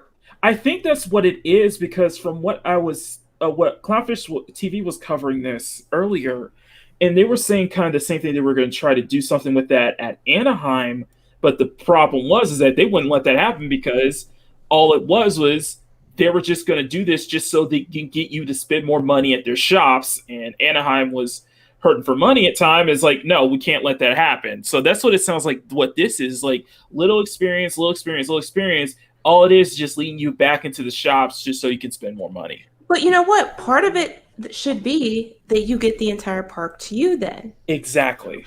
Well, okay, so one of the ways they might approach that, right, is with giving you direct access boarding groups, because if you look at the itinerary, which Scott just had up. Yep, I can bring that back up. Boom. Yeah. You can see it says transport shuttle to Batu at 8:15 in the morning. So you get on that shuttle between 8:15 to 8:25. All of the groups that are going to be there. Yep. And again, this is a sample itinerary, so each family's day is going to be broken down differently than this for their excursions or their visits, right? Right. And their experience at 8:45, which gives them 20 minutes to dink around, would be to go on Rise of the Resistance. So they are basically scheduling groups from this hotel for that specific time frame, right? So you will have your experience guaranteed, which explains the third line, the availability at some of these attractions. Mm-hmm. You also have then a story moment that takes place in Batu, which means they're going to take you off, have an area where you're going to be given a story element with somebody that other guests, that are there are going to be like, how come I can't do that? Well, because you're not at the hotel. And then you'll go on the Smuggler's Run, which is another main attraction in Galaxy's Edge. And so you have that. Then you get But by 12:50 you're back, right? What? Yeah, but again, your day could be set up differently. Like you could be part of the second excursion, which means the day flips over. But what I'm saying is you're only in the park for 3 hours? 3 or 4 hours. So you don't get then what was the point of spending $6K for all this? Well, that story moment where you get to have a conversation with a cosplayer. Yeah, but that's the thing. It's So you don't really you're doing this on time. You don't really have time to jump from one to the next. You at least get a chance to maybe at least explore. Because I feel like that it would have been better off to going it that way to let parkgoers actually explore on their own time. When has Star Wars ever been known for exploring?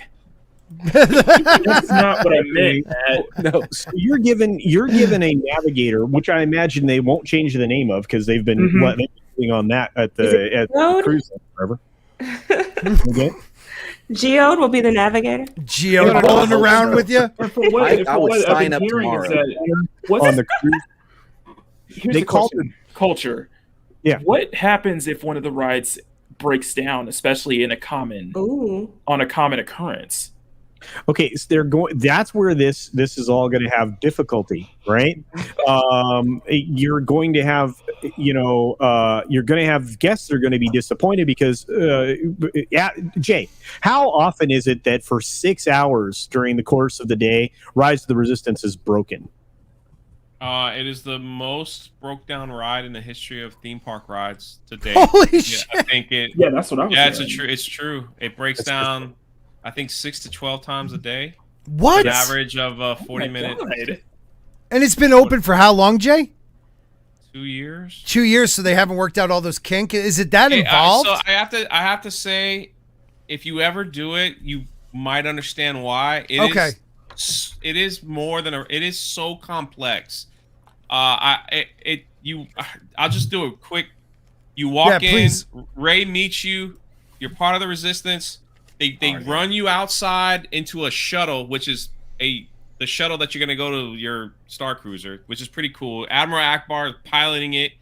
He talks to you. You get captured. You get sucked in a tractor beam.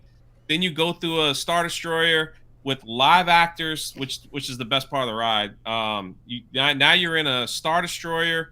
They take you to jail. Kylo Ren interrogates you. I mean, you're walking through a maze. You're getting then the First Order breaks you out. Like one of the walls blow up. It's kind of cool where you're standing. Then you get on the actual ride, and Finn like leads you out of the while you're being chased by Kylo Ren and Hux and all that stuff. It's actually I hate the sequel trilogy just as much as the next guy, but that experience is one of the top 3 things to do ever. That's awesome. It's worth it is absolutely incredible what they have done. It's so complex that if one little thing, like one little breaker blows, the whole thing shuts down, which is a stupid design, but that's just how they have to. They have to. The trackless vehicles. Jay's not kidding. This is one of the most complex attractions because you are on from the moment you go into the pre-show room with Ray as he just described. When you get on that first shuttle, that's an attraction vehicle. You're on a turntable moving to the next position, getting into the area. Not on rails. Not on rails. No, that's okay. Just making sure. So, and then you exit out the same door you came in, which blows your mind because you don't know that you just had a turntable experience. Oh, I'm so glad that was ruined for me. Awesome. Yeah, awesome, dude. Well, you only had a 15% of actually being able to experience this. No. I'm gonna make it so you 100% get to experience it. Then you do what Jay says. You get into the trackless vehicle that it moves around inside. Well, there's a good 12 minutes you totally missed about being thrown in jail, being interrogated, being yelled at. Well, that's not even. Hold on. Jay, he's been on it once and he's seen YouTube videos. Let him explain it. Do you think I've only been on that once? I don't know.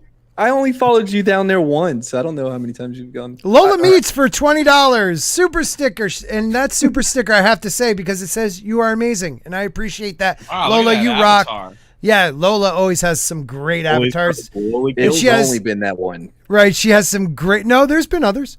Dude, you've been on YouTube for how long? Thanksgiving Day ham right there. That is it right there. Some ham hocks. Thank you very much. I know Tom has to get going soon, so I want to make sure I let Tom. I gotta leave too. I'm freaking bored. I'm bored, so don't worry about it. Tom, I tried to make it entertaining, Jay, but he just doesn't let me talk enough. I know, he cuts you off. What a jerk. Yeah. You won't get this. Yeah, Tom, so you need to get going. You have all the right in the world to leave now. It's up to you. Um, Take me with you if you want. I mean, Want to go to strip club? I mean, whatever. Do I have to strip again? Yes. Okay, I'm down. Thanks for having me. Like Jay, I wish I hadn't clicked on the link. I love tricking you guys. Hello, Jayne. I didn't get to say hello, so hello and goodbye. And of course, Red Games. Hello. And Matt and Jay and Tommy and hey Tom and Culture and Scott, aka Jeff. Thank you, buddy. Take care, guys, and I will see you on the flip side. Yep. Thanks for everything, Tom. Bye, Tom. I'm available 7 to 8 in the morning. Bye. Right. Thanks, Tom. Oh, we lost them both? Oh, shit. Yeah, so that was great. Wow. Oh, I didn't even know that Matt left. Yeah, I know. It was sad. I didn't. Oh. Well, you're fucking... It's get more your... Beg people to be on their streams on your own time, dude. I did not ask him to be on his stream. I just told him I was available in the morning. Yeah, way to work it, brother. I'll give you that. Toxic Man Flew of Dick's Divisions for $5 says, riding on Galaxy's Edge, not clitoris edge training. My mistake. In my defense, Disney does a lot of porn as well. That is true. I've that whole child thing, but we won't get into that on this show. But that'll be for a Dick's Division show. They just dropped the commercial. For the child thing? For the cruiser. Oh, I got so confused. Okay, all right. Can you share it? Doesn't matter if... Goodness. Jay, whip it out. All right, I'll put it in the private chat. Yeah, while you do that, Red Gaze, how are you, man? I'm good, man. I'm good. I don't know. This whole itinerary thing reminds me of I don't know. It feels like you're paying how much money to go on vacation with your mother-in-law, right? She's got everything mapped out. You're going to go here at this time, here at that time. This is when we get ice cream. You better eat that shit fast. Right. Keep it moving. I'm trying to remember, Gaze, what movie was it that the guy had the... It's not Clark Griswold, is it? Like, somebody always had the itinerary that they had to stick to. That's what it reminds me of. Euro Trip. Oh, yeah. Euro Trip. Oh, yeah. Okay, go on, Gaze, though. It's just, I mean, I don't know. I've always found that annoying. I don't know how everybody else feels about it, and how are you going to put unexpected story on an itinerary? On an itinerary. That's not because it has to be timed out. They can't waste time for you to figure it out. They should probably add unexpected story moment you might feel ripped off. You feel ripped off. What are you going to do about it? Yeah, exactly. Are there has to be like special passes? I don't know anything about this. If Jay wants to answer, like there has to be like they have like quick pass or like don't they have like a new key? Don't they have like a new key pass? That's a Disneyland. But would that interfere with the extra like whatever they get, like the itinerary? Like if you're in this concrete building or whatever, and you go there during your time, and you're expecting to be able to get on this ride, which one which one will win out on like if everyone's in the VIP line? I'm just saying like I have no idea how they're gonna work that out. Like I have no idea how they would have to block off time, right? But it's every day. They have to shut down Galaxy's Edge, in my opinion, because listen, no matter what I hate to say it, as much as we hate Disney, the freaking place is beyond packed every single day this summer. I can't even. I'm a local with an annual pass, and I can't even get in. Wow! Because they've hit capacity over and over and over and over again. So Culture was trying to help me out with hotel. I mean, we couldn't even stretch out 2 days. Wow! Because I mean, Jay, I mean that's part of the thing because it's the name Disney World is international. It's not like Disneyland where it's local. So no, but I'm saying like we hear all the time like, oh, Disney sucks. They're not going to get my money. Blah blah blah. This and that. I'm like, well, I don't know who's doing that because everybody is here. Yeah, I don't. Well, Jay, it is like listen, when you go to the theme park and it's and I have it on Park Hopping, 3-hour waits per ride. Wow. 3 freaking hours. You're literally, if you're there from morning to night and it's 3-hour wait, you're literally doing 4 rides. Wow. The rest of the time you're standing in line. I mean, it's just like I'll give it 20 minutes. I mean, there's the appeal, like Magic Kingdom, but it's not any. Dream about it. You do, but here's the problem when you're there with that many people. It's miserable. It's a freaking 1,000,000 degrees, 1,000,000 people, and you can't do nothing. It's like it's miserable. If you get 6 attractions at Magic Kingdom during the course of an entire day, you did well. You did well. That's sad. I know. So you're not getting your money's worth. Like you're not the right one. I didn't share the right one. No, you didn't share the right one. I was wondering what was going on. Well, not only that, but even after you're done with the whole day's experience, then just trying to get out of that damn place. I mean, the last time I went there, I think it was in, I want to say it was 2012. We had season passes and we went there a few times. And for me, I got bad back and I got a bad knee. So, the longer I walk around in some place like that, the more pain that I'm in. And it was miserable. 2 days in that place, it was miserable for me. And then trying to get out of there with all the lunatics that just like file out like cattle chutes, trying to get out of that place at the end of the day when you're exhausted. Right. But I still think it's a different experience when you go there all the time or regularly versus someone's first time experience, which for a lot of people, it's still going to be their first time there. Right. Or their first time with their kids there. Or so they're not really minding the 4-hour wait lines because they finally got to go to Disney World. Yeah. Yeah, they don't have care. They have like things to do in the line. It's just the experience. I don't know about 4 hours, Jayne. Like I disagree with Jayne because I've had families come in that haven't gone in years, and I've walked them through, and I keep telling them like, you don't want to come on this time. They come and they're freaking miserable. Really? It's just like it's so freaking hot, and we're waiting in line, and I can't even get a drink of water because there's so many people. It's just like crazy. And I said, I try to tell you. So and it's just like, but that's the only time they can come is over the summer.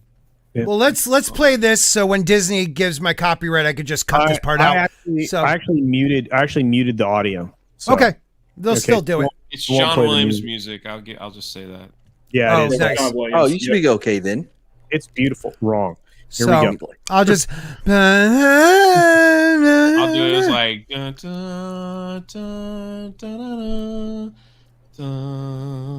Experience a 2-day adventure like none other. There's the secret mission. There's your lightsaber. Dad, you'll never believe who we saw outside. Let's go. Okay. Wow. That's it. Oh my God, you're really in space? You should totally record a commercial of that. I'm just saying. And first of all, I listened to it like 7 times is what they were saying. So does the lightsaber really look like that? Of course. By the way, there should be a disclaimer that says none of our actors will look anywhere near this good. They will be sweaty. And I don't think they'll hand you anything either because these pandemic policies they're not supposed to get near. Well, that was my question too. If people get to leave the hotel at 10 and then the next group comes in at 1, with all the COVID, cleaning regulations, that seems pretty quick turnover. Yeah, they have this stuff, man. For these hotels, it's like a Ghostbusters backpack, and they like spray it all in the room. Oh, and what? Really? Like a foam stuff. Are you talking like Ghostbuster 2? Like spraying the gook? Yeah, it's like they spray all this stuff that evaporates real quick. And I was watching them do it when I was at the Boardwalk Resort. That's crazy. I got to admit, I stand in line at least an hour for that show. At least they're cleaning. Yeah, well, yeah. Oh no, they're cleaning all right, but it was kind of neat. They was like, I was like, but here's my thing too: you have to buy your own cosplay outfit. That should come included too. It was supposed to originally when this idea first came out. Because isn't there supposed to be like some kind of gala on the last night or something like that? Well, actually, you had the captain's dinner. Yeah, or maybe it's either the first or the second night. I think you're right. Let me check the itinerary. Yeah, and you have to pay extra. I think you have to have the super room, which is just like 2 rooms now instead of 1 that you fit 4 people in. But originally they were going to give you costumes, but they don't do that anymore. For the kids, man, did you see that? So I'm going to say one last thing and I have to leave, but I love you guys. Is that thanks, man. Bloomberg, the people I work with at Bloomberg, did send me a message asked me if I wanted to go to their media day there. So, which would be a month before it opens to the general public. That's freaking awesome. I don't know if it's going to work. Awesome. They gave me all this stuff to fill out, so I'm going to fill it out. Go for it, man. You have my email. You know what? Here, I have a question, Jay. Shut up, man. I know that the park has a no policy for wearing costumes into the park. Is that actually going to affect this hotel? Wearing what? Costumes. You're not supposed to wear costumes in the park. You can wear... I think they lifted some of that policy. Oh, did they? Because before, when you went to Galaxy's Edge, the actors and the cast members mingled with the people, but after now, like after the pandemic, they don't do that anymore. They stand up like really high. So the last time I was there and I live streamed, we did see a lot of people in Jedi robes with their lightsabers. I thought they were crazy because it was 100 degrees, but they were having that. So that's a great question that I need to look for the answer to. That's an excellent question. So because I don't know. But we'll wait for you to come back and let us know. They were like no costumes, period, because they didn't want you to get confused. They didn't want fans with the to get cast. Confused. Yeah, with the cast, because what if you're a bad person, and like you got like young people wanting pictures, trying to diddle. So it's like so they wanted to avoid that. But now I saw a lot of people with Jedi robes and stuff last time I was there. So you just can't wear a mask or a helmet. Well, you have to wear a mask. Yeah. No. I mean, like Vader, like a rubber mask. Yeah. You can't wear a fun mask, like a gimp mask. No, only you would go there, Scott. I'm asking questions. He should take Gene as a helmet. Yeah, I do. Guys, I can never escape it, can I? No, never. No, Mark 47. There you go. Jane, you want to go if I get that? Absolutely. There you go. Oh, my Culture Casino just cried. How you like that? I was in the middle of reminding Jay he has my email, and I would help. I know, and I cut you off because you're not going to keep pimping out, trying to pimp out people on my panels. What do you mean pimp? Do you know how pimping works? Yeah, something. I don't know how pimping works because I have a wife. They tried to get me on the Jurassic Park thing, and we were unable to do that because Universal had already given out their media passes. So I don't know. We'll see what happens. This is what's going to happen real quick, and then it'll be then I have to leave. I'm sorry. All right. What they're going to do is, this is what Disney does. Now that I'm in the theme park industry, vlogger, I learned so much.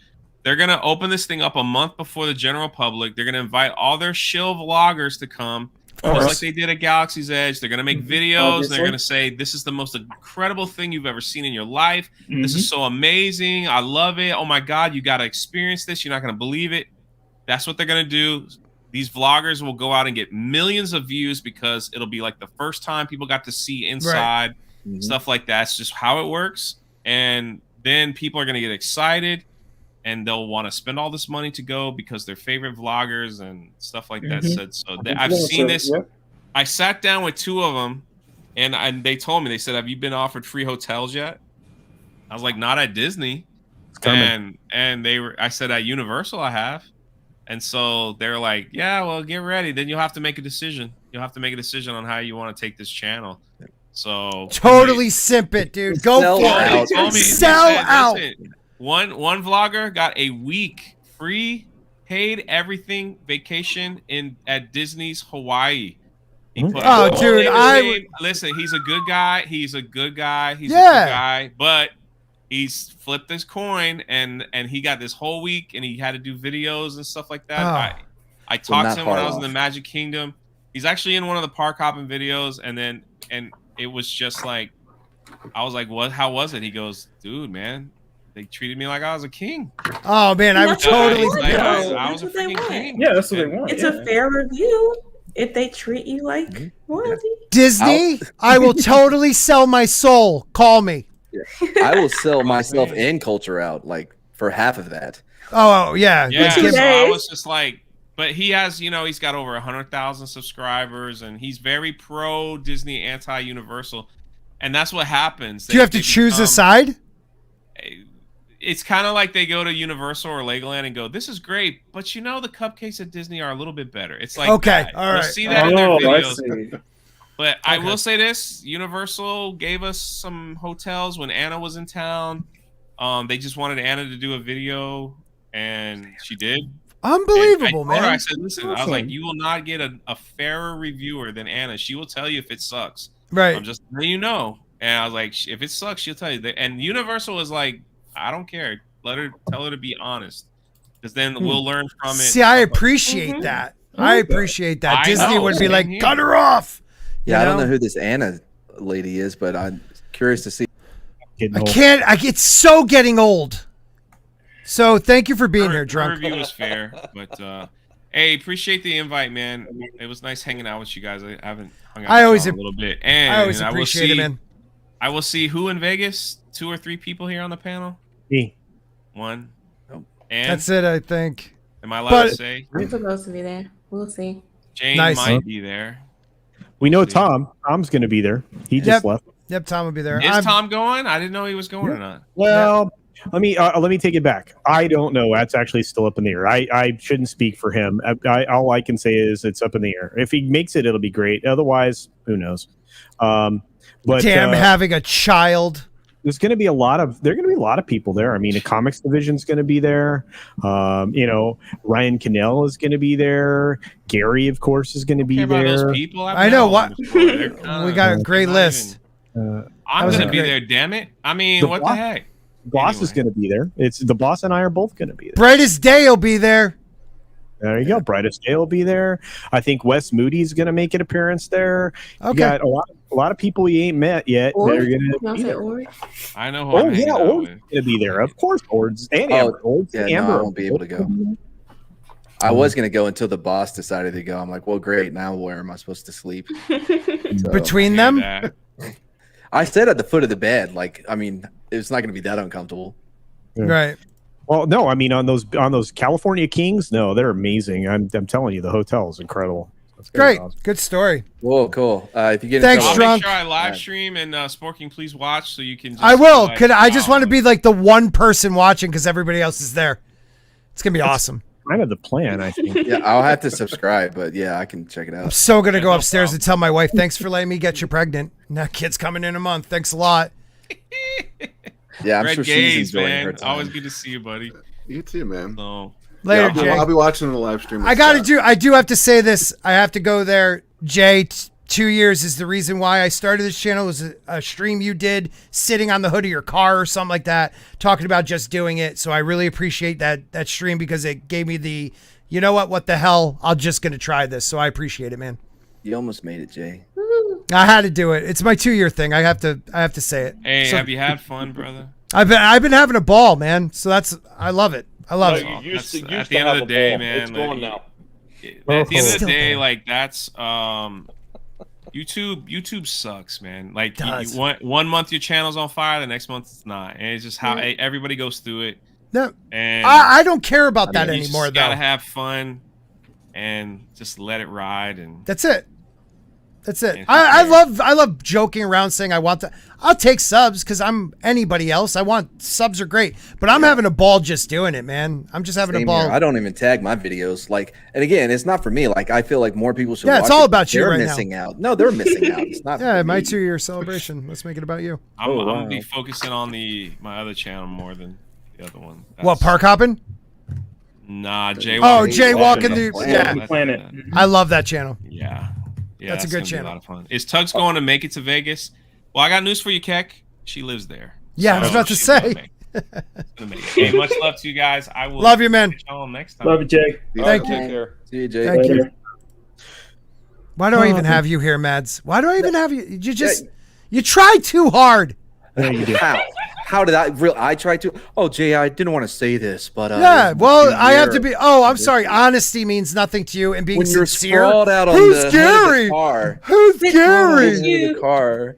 Who's Gary? Did you give Jay your availability? The one begging for more soup. Yeah, who's the one who's like, Jay, I'll be between 7 a.m. and 7:12. I'll be available. Jay. Yeah, you said it to Tom. All I said was that I was Donald Trump? Who's Donald Trump? I don't know that guy. Why am I expected to know every YouTuber? Where did you fucking find him, Culture? All right, one last article, and I'm glad you're here, Jayne. I'm glad you're here because I want to. I may have to dip out too. So. Everybody's going. It's been a long day for us. I see that. I just want to ask Jayne this question, so all you fuckers can leave. Except for you, Makani, because you're great, and Tom, you're awesome too. Wow, couldn't make it through a whole stream without this. Yeah, well, I have to talk about it. It's my shtick. So Game of Thrones, Kit Harrington talked about his mental health issues. And this is what he said. I went through ... So he thought about something. Some mental health difficulties after Thrones and during the end of Thrones, to be honest, the actor said. And I think it was directly due to do with the nature of the show and what I've been doing for years. Okay, so that, like he's been on it for years, it's very intense maybe. But then he goes on. I think I took sort of a break after Thrones where I said, I don't want to work for a year. I want to really kind of concentrate on myself. Great. I think I'm really happy I did that. Okay. Here it is. Part of the journey since it finished was just becoming proud of that show and not running away from it. Oh my God. Not running away from what it was and who I played in it, but just owning it and being proud of everything about it. So what do you take from that? What do you take from that? That's so sad. I mean, let's keep in mind, Dan and Dave nearly killed him. Yes. I mean, when they started to ruin the show, they also started to ruin it for the actors. Yep. And put everybody at actual risk of physical harm because they didn't care and they didn't know what they were doing. They were stressing people out. Yep. I can completely understand how it could make you just want to walk away from the entire industry. And then at the end, where he's talking about basically coming to terms with what they did to the show, it's sad because it didn't have to be that way. And it didn't start that way. Mm-hmm.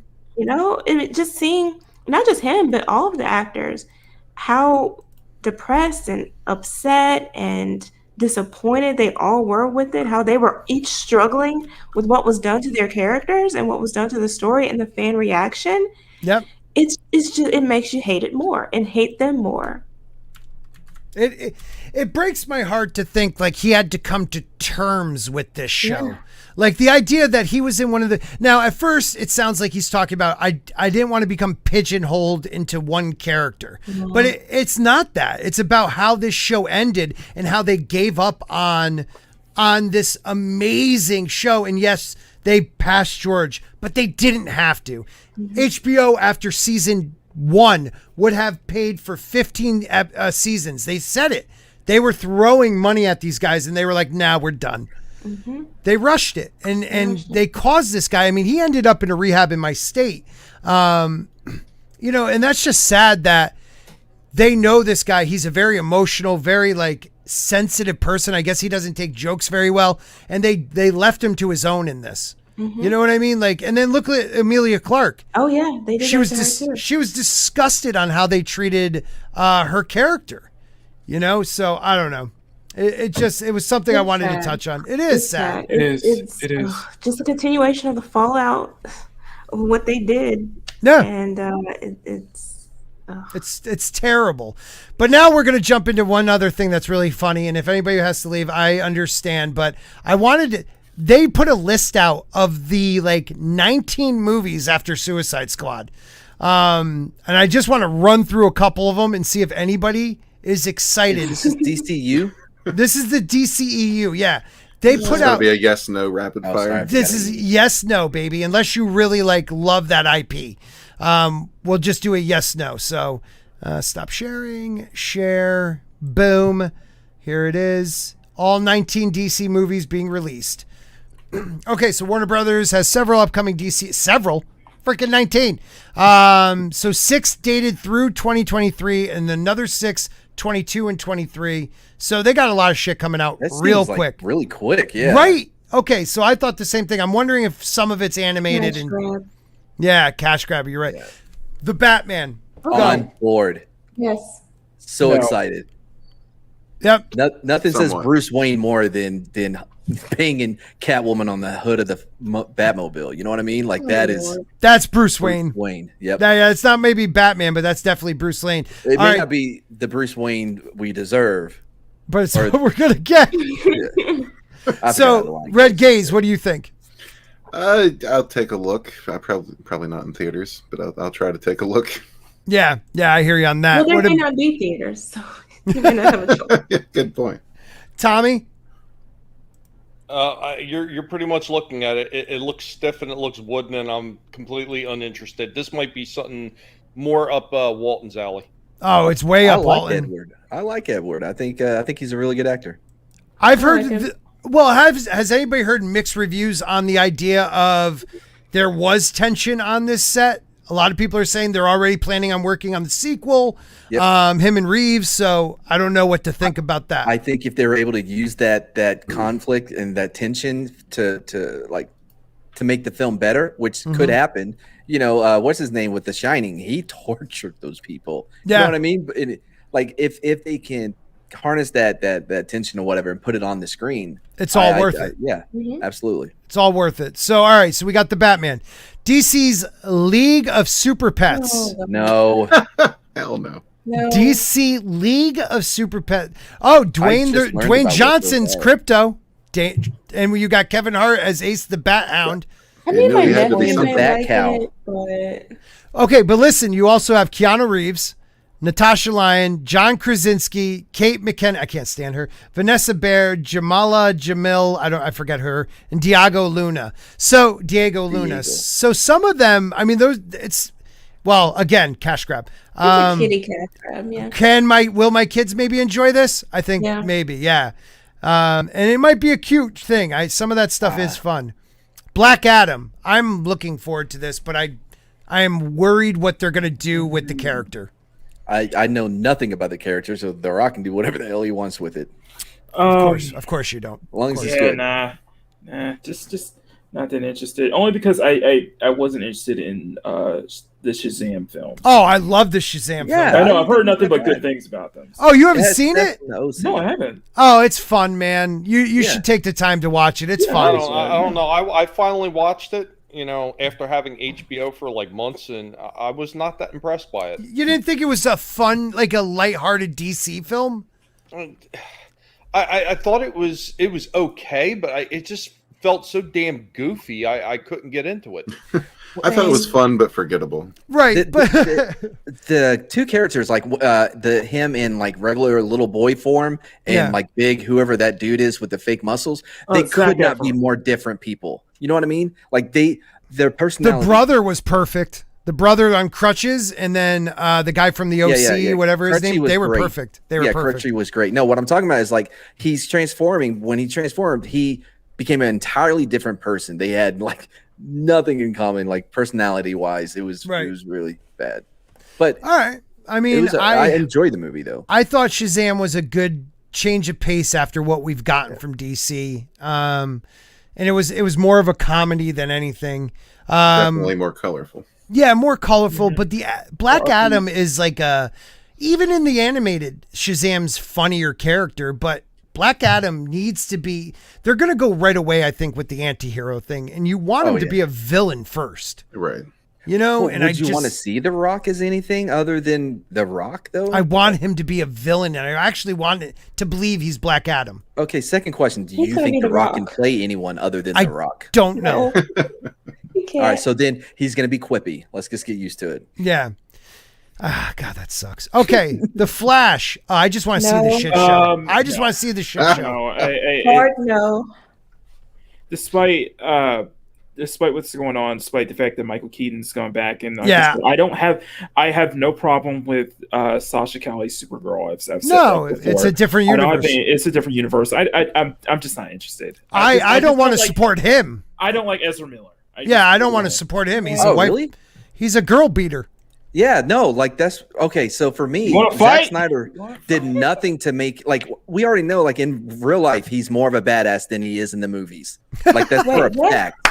Yeah, like in the movie, like he's. Wait, does slapping women make you a badass? I thought it may make you a psychopath. No, listen to what I'm saying. He's more of a badass in real life because he chokeslammed a girl one time than he is in the movie. That's a shot of the movie. Doesn't make you a badass. Though. Barry Allen is not a badass in the first place. So, ladies, send all your complaints to Let me explain it, Scott. Listen, what I'm saying is shout to the movies. You're going deeper.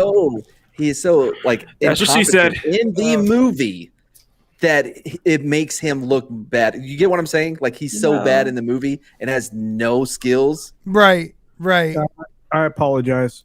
It's a good joke. I don't think somebody would have Rorschach test would be able to understand what you're saying, Mads. Yeah, Mads. The sad thing is I know what joke you're going for. No, I nailed it. But no, you didn't. Yeah, I did. No, that's what she said. You think I've never tested that one before on the road? Come on. By the way, on all of these so far, I vote no. Yeah. Okay, so even the Batman, you're saying no. Yeah, I'm with culture. I might see the Batman, but I will not see it in the opening weekend. Oh God, no. Okay, so that's no, that's a guaranteed no. Okay. This is even a better question. These movies, any of them you have to see it in the theater. So I say no to all. Anybody else? Batman I'll see in the theater. Yeah. What's the rest of the list? Wait. My caveat is going to apply to the Batman and to Black Adam. Mm-hmm. I won't see it opening weekend. I will wait, and then I will make a decision. Right. Because this is actually the point at which all these films and television shows have pushed me. I'm not going to watch these things right away anymore. Mm-hmm. It's not going to. Number one, I'm not going to give them any kind of traction. I'm going to talk about them in advance. I'm going to talk about the things that I've been heard, that I've been told, or that I've heard from people who would actually know. Right. I will, if I have access to the script, I will read the script, but I will not. I will not go to any of these opening day unless I know for sure it's going to be good. And so far, I've heard nothing. None of these things have blown up my skirt. And with that being said, I'm going to duck out. All right, brother. I had super bunch fun. I really wish Jayne had started here early and Gaze. That would have been great. But you guys are busy humans. I appreciate that. If I get to see any of you in Vegas, I'll feel it just is absolutely wonderful. I obviously next Wednesday I will probably be trying to connect from Vegas to do this show. Yep. Wait. But other than that, I hope everybody has an incredible night. And do check out everything that Scott does here on his channel and everybody else on this panel. They certainly deserve your attention. And that's pretty much it. Love you guys. Love you, man. Love your culture. Bye, culture. Peace out. Bye. You look great. Okay, next movie. He was never gonna leave. Aquaman and the Lost Kingdom. That's not seeing it. Period. I enjoyed the first one, I'm but not gonna pay to see it. Exactly. Oh no. That's pretty much my answer. But I'm not gonna miss Jason Momoa.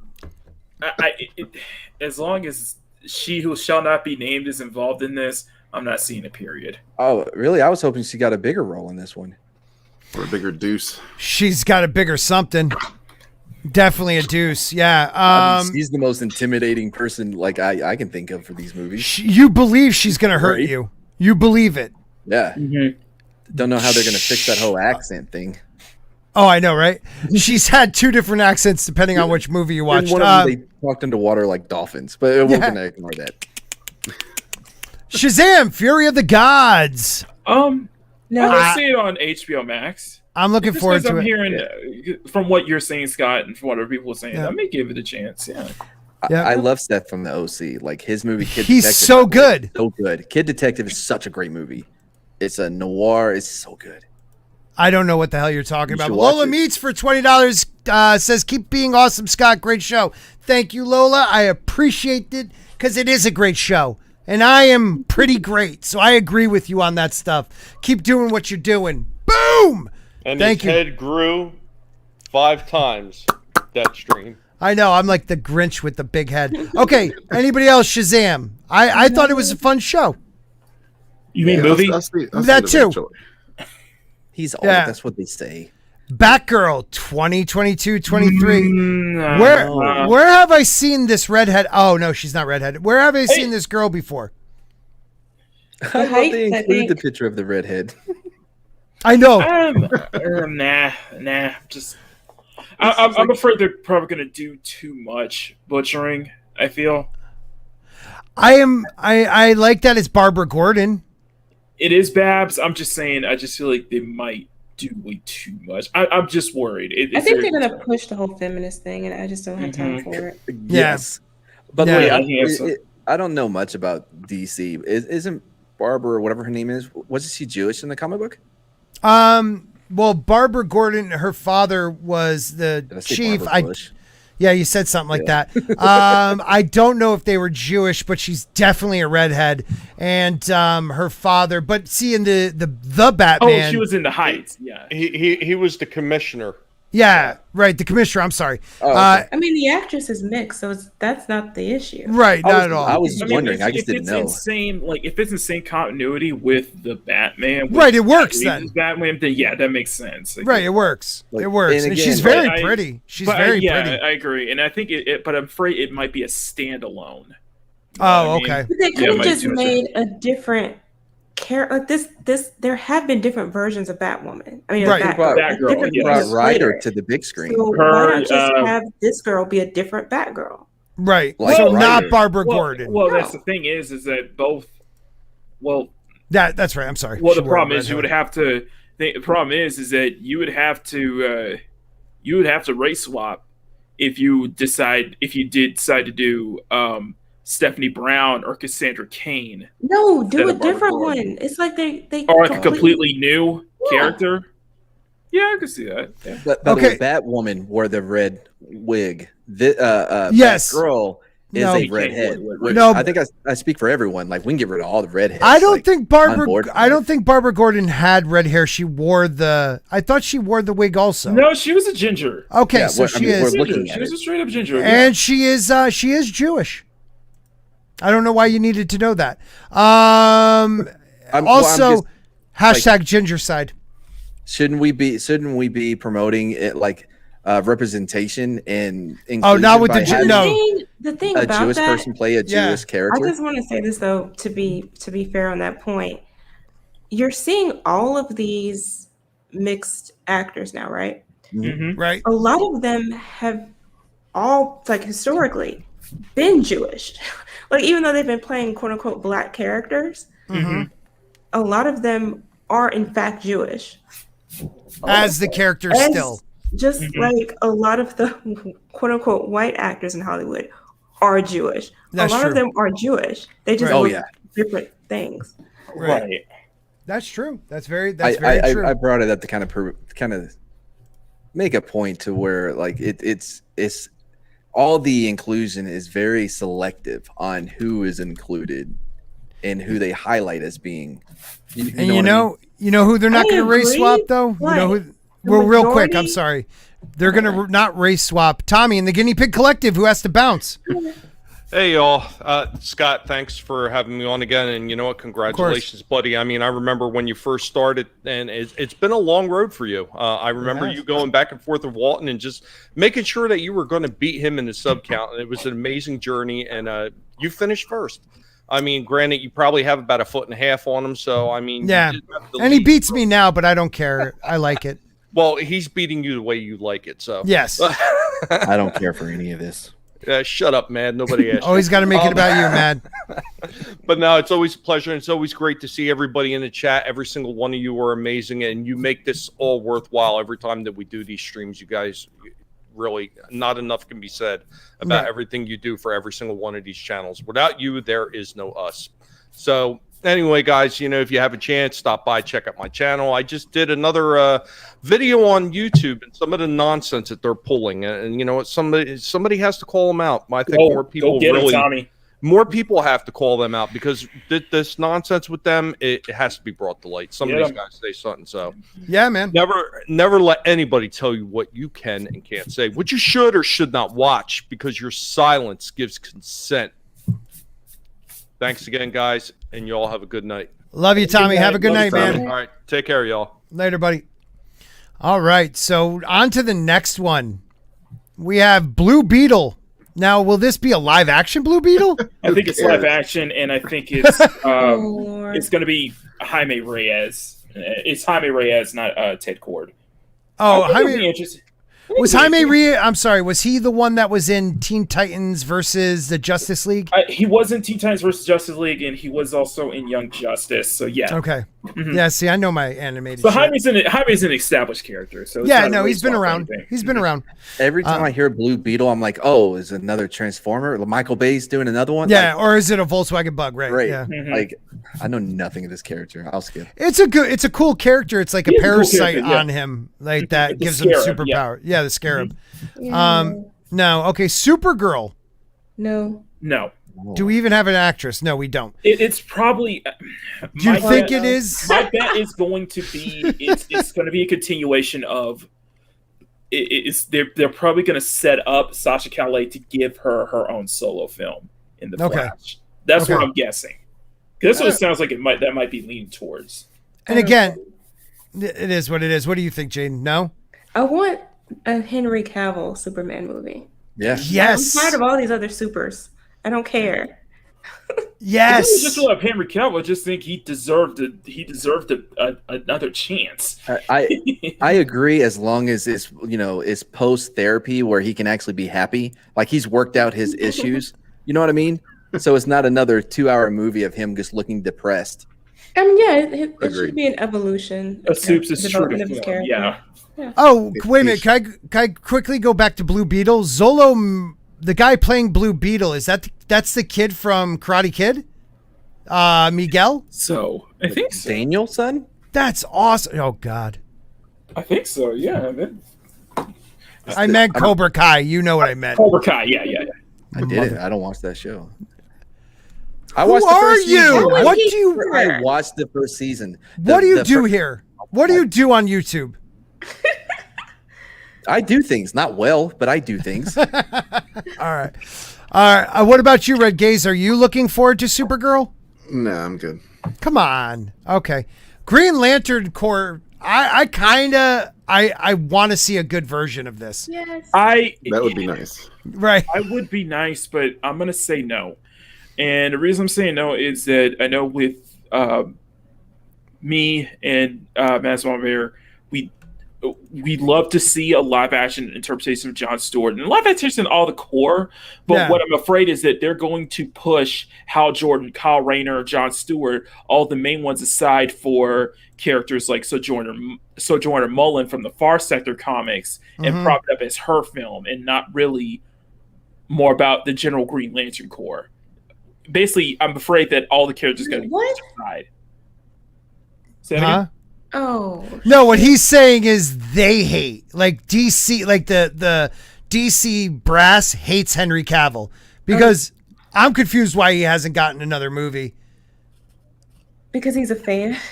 Because he's a fan. I think it's just a lot of it's just, what we've always been hearing is that the higher ups hated Henry Cavill. They hated the Snyder cut. Honestly, they didn't want anything associated with it. I feel like they hate him in The Witcher. They just can't get rid of him now. Yes, they do. Isn't that crazy? Well, they hate Superman too, and everything he represents. I loved him in that Guy Ritchie movie that he did with the cannibal. What's his name? Armie Hammer. Yeah, they did that spy versus spy movie. He had a great cameo. Oh yeah, that was good. He had a great guest. He had a great supporting role in Mission Impossible. Oh, he was great in Mission Impossible, dude. But so when I heard he was going to be I loved The Witcher 3. I didn't play the first two, I don't care. But the third one I played the hell out of, And then when they said Henry Cavill was going to be The Witcher, I'm like, #, my Geralt. You know what I mean? Like, I wasn't on Twitter, but like I texted that to my girlfriend when I heard it. Anyways, so what I'm saying, like, and then when I saw him, I'm like, oh, I don't know about that wig. But the first time he goes, Roach, I'm like, that's my Geralt. I'm on board. He won me over so quickly. And then to find out he is a fan of The Witcher, not only the game, but the books as well. Yeah. And he's already apologizing for what's about to come. Man from Uncle. Thank you, Shane. Yeah, Man from Uncle. But yeah, he's already apologizing. Has he really? I heard something about that. Like, he's like, maybe not apologizing, but kind of softening. Like, is it from one of? Is it from one of Culture Casino's sources, aka Tom? We all know it's just Tom telling you stuff. I stopped quoting culture sources. I used to claim them as my own, but I don't anymore. Anyway, no, I think he's trying to soften the blow because, like, he's like, don't expect The Witcher to be in it as much as the first season, which is sad because he was not in the first season enough for me. He's the Witcher. Well, the show's called The Witcher. Yeah. It is centered around Ciri, though. Well, yeah, they did. That's the plan. But aren't they supposed to be together in it? Now, but they're going to be cutting to Yennefer. Well, see, that's the I loved problem. her. It's not her story. That I do. I loved her though. I'm sorry. I didn't. I liked her better when she was this formed. At least she was interesting. It's a toxic relationship. I'd be in it. I'd be in it. Totally. She's like purpled eyes and stuff. Whatever. That's just my personal. She's a Targaryen. Yeah, she's a Targaryen, dude. More, you know what? She's more of a Dane looking, but whatever. Yeah. I'll totally take it. Nick McCabe, who's amazing, said, I like Henry Cavill as Gerard. Geralt. I was going to say of Rivia. I was about to say Gerard Butler. He seems to actually care about the material, and that's the truth. Absolutely. Are you guys looking forward to the animated series? No. See, I kind of want to see. Green Lantern? No. Of The Witcher. It's the wolf, something of the wolf. Oh, that's right. I think they're making an anime out of it. I think it looks halfway decent. I've seen the commercial for it or the trailer. It looks pretty decent. I'm telling you, like Henry Cavill is the thing about The Witcher that really keeps me. You know what I mean? Like you got I a man didn't crush? mind this that. As long as he wears that wig, like we can talk. Yeah, I mean, gotta wear the wig. Like if he goes mad, like one time, okay, yeah, like panties are dropping. Is that what you're saying? What? I may slide out my chair if he said it. You know. You know what, guys? Can we just state something? If Culture Casino's still listening to this, which he probably not, he's probably trying to get on somebody else's stream. Yeah, of course.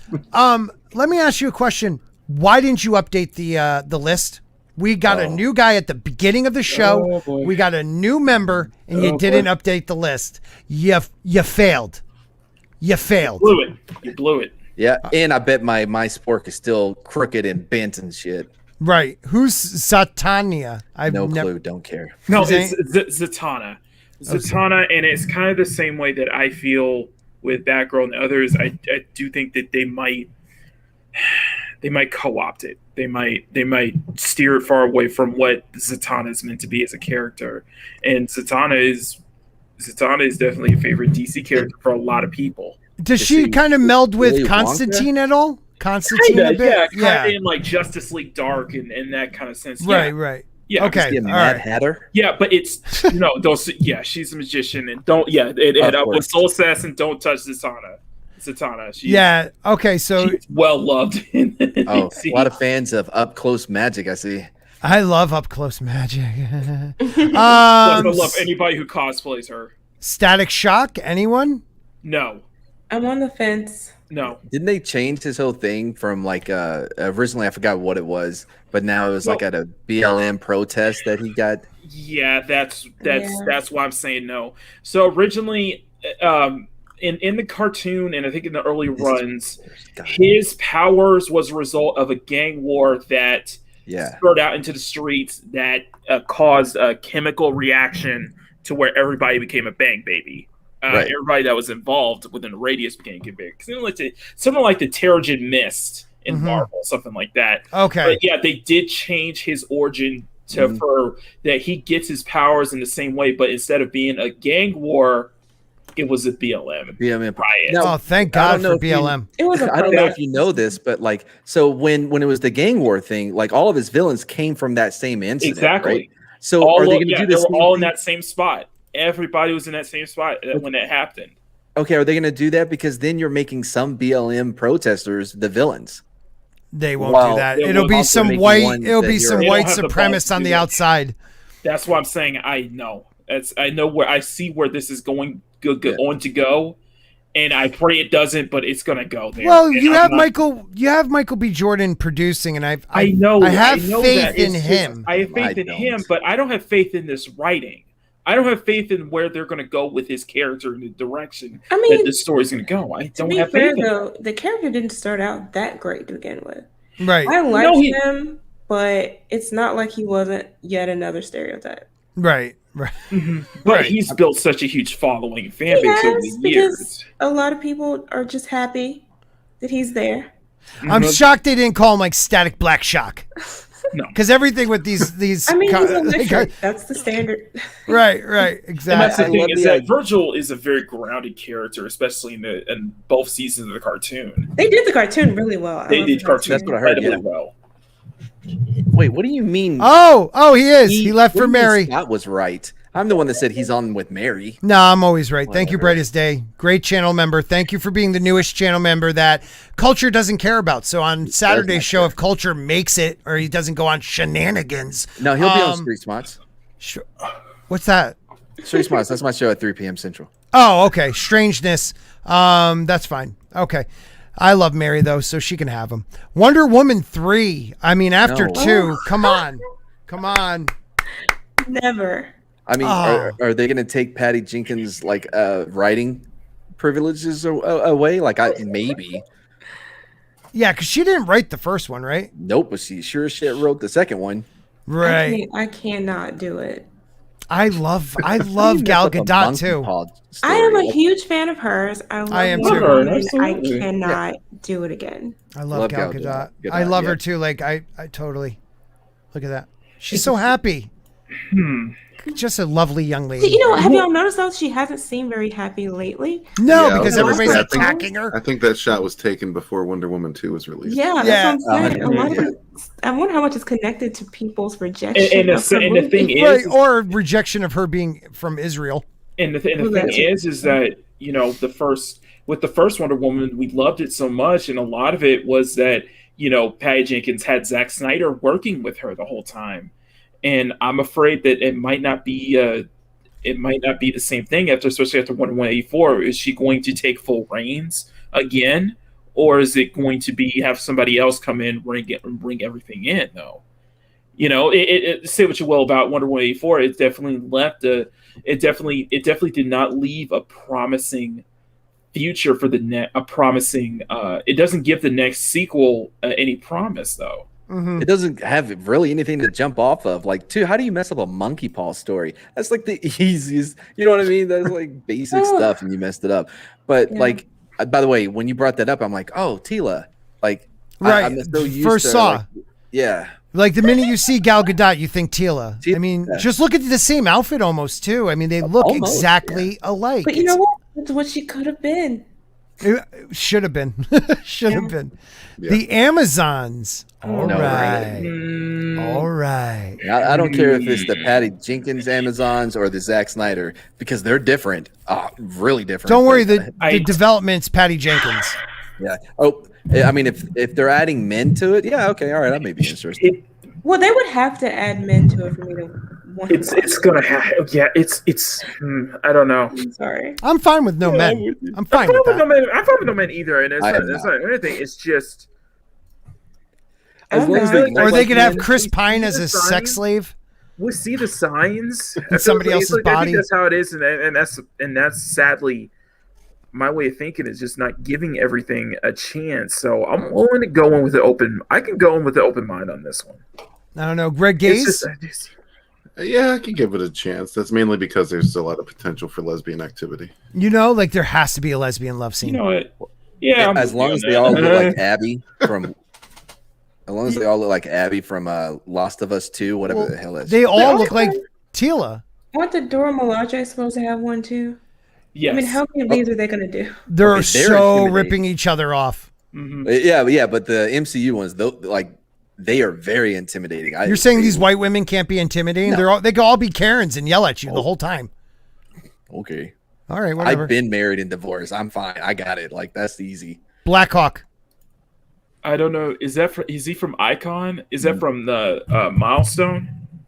He is the pilot his Blackhawk Squadron during World War II, but is only now getting his chance. Spielberg signed up to direct the film in 2018, with the script being written by longtime collaborator David Cope, whatever. The plan was for producing to begin after Spielberg completed West Side Stories, but instead took on the Fableman's film. At the moment, Blackhawk is still in development at Warner Brothers. So everything you just said is no longer happening. None of it. I don't know. I got nothing. It could be interesting. I love those period ones. So like, you know, with Captain America, I love, you know, seeing the World War II ones. So yeah, I would give it a chance. I just don't know what his is he a superpower or is he just flies planes really well? Who knows? Like I mean, hey, look, for all those white males complaining they don't have, you know, all their characters are being taken. There you go. Like, you may not know who he is. He's going to be a gay, He won't be cis. Yeah. Oh, I didn't see his wrist. You're right. And that's just an example. You know, it's a clip. Yeah, you don't know that's actually from any kind of development they're doing. Right. What about Our Man? No clue who this is. What is this? Our Man, he's the one that flips over the thing, and for 1 hour he's like super strong, right? So I think I need to talk to Nazwan Brown. If I'm correct, Our Man is from Justice Society. JSA. Yes, he is. JSA. So that to be interesting. Huh. And definitely more JSA stuff, especially what we saw with Stargirl. Actually, that character is remade in Stargirl. They have Our Man in it as a teenager. So I love Stargirl. I can't wait till that comes out. I think it's like tomorrow or something. It's about it's about a daytime soap opera star. Like I don't. No. What? No. Are they gonna let him keep his hood? What'd you say there, Jayne? Are they gonna let him keep his hood? Oh, I know. That's an excellent question. You got to keep, Grand Poobah. I don't know. Through an hourglass. These are the days of our lives. But it he was has a walk. It was worth it. He has such a cool power, though. For 1 hour, he only has this power for 1 hour because he was scared if he had the power all the time, it would tempt him to do evil things. So for 1 hour a day, he could flip that, and he's unstoppable pretty much. It's an interesting but he was in character. charge of how much time he can have it. I know. I mean, I would have. If he has enough power to dictate, I can only have it for an hour. Doesn't he have enough power to say, okay, now I have it for 12? That's a very good question. I don't know that much. I would just say I want it all the time and be a god. Hey, Steve. Okay. Anywho, Joker There's no 2. wishing for more wishes. Come on. Right. No. I'm confused as to why. Same here. Why do we need a sequel? This was so good, it didn't need a sequel. There's no point. point. What are you talking about? Actually, aren't you going to worry? It's going to be ruined. Of course, but it made all that money, so they have to. But there's no point in getting a sequel. There's no point in needing a sequel. Go with it? It was profitable. But still, they're going to ruin it. Yeah. Let me ask you a question. Do you think they're leading up to a Joker and the Batman meeting? No. You don't think they're leading up to that? The age difference is too great. Yeah. Too big of an age difference. Wasn't this early 80s? It was like late 70s, early 80s. Okay, so no, it's not, because that's mid 90s. You can have an older Joker. Doesn't have to be powerful. He just has to be freaking nuts. I don't know, man, because then what if they try to do that thing with Robert De Niro in that Martin Scorsese movie? It didn't work. Scorsese movie. Yeah, you don't have to age him down. Literally, you can allow the age difference to be you part would have of to it. age him up. Yeah, no, that didn't make sense after I said it. Never mind. Yeah, you really tried though. Yeah, guys, don't worry. We got the Superman reboot. Why do they even have him in there? Why do we even have? We're done with that guy. How do I feel about the Superman reboot? Should I watch it? No, let me think. Wait a minute. What's they rebooting? Fuck you. I love doing this to you. Me? Fuck you. Who are you talking about? Me or Scott? This. Both of you. Equally. Shit. I have made my stance. I will never support anything with his name on it. Right. I'm with you. Dude, just silence the bell. You don't have to unsubscribe from me. No, well, So no, that's a fuck off. That's a fuck off. I'm with you. So what happened? What's up with this guy? I'm looking forward to this Justice League. This would be interesting, especially if we get a good Constantine in Zatanna. But it's Bad Robot. Never mind. Never mind. What did you say, Did you say Keanu's always going to be your Constantine? Yep, 100%. I agree. I'm sorry. I love the other guy. I love Matt Smith.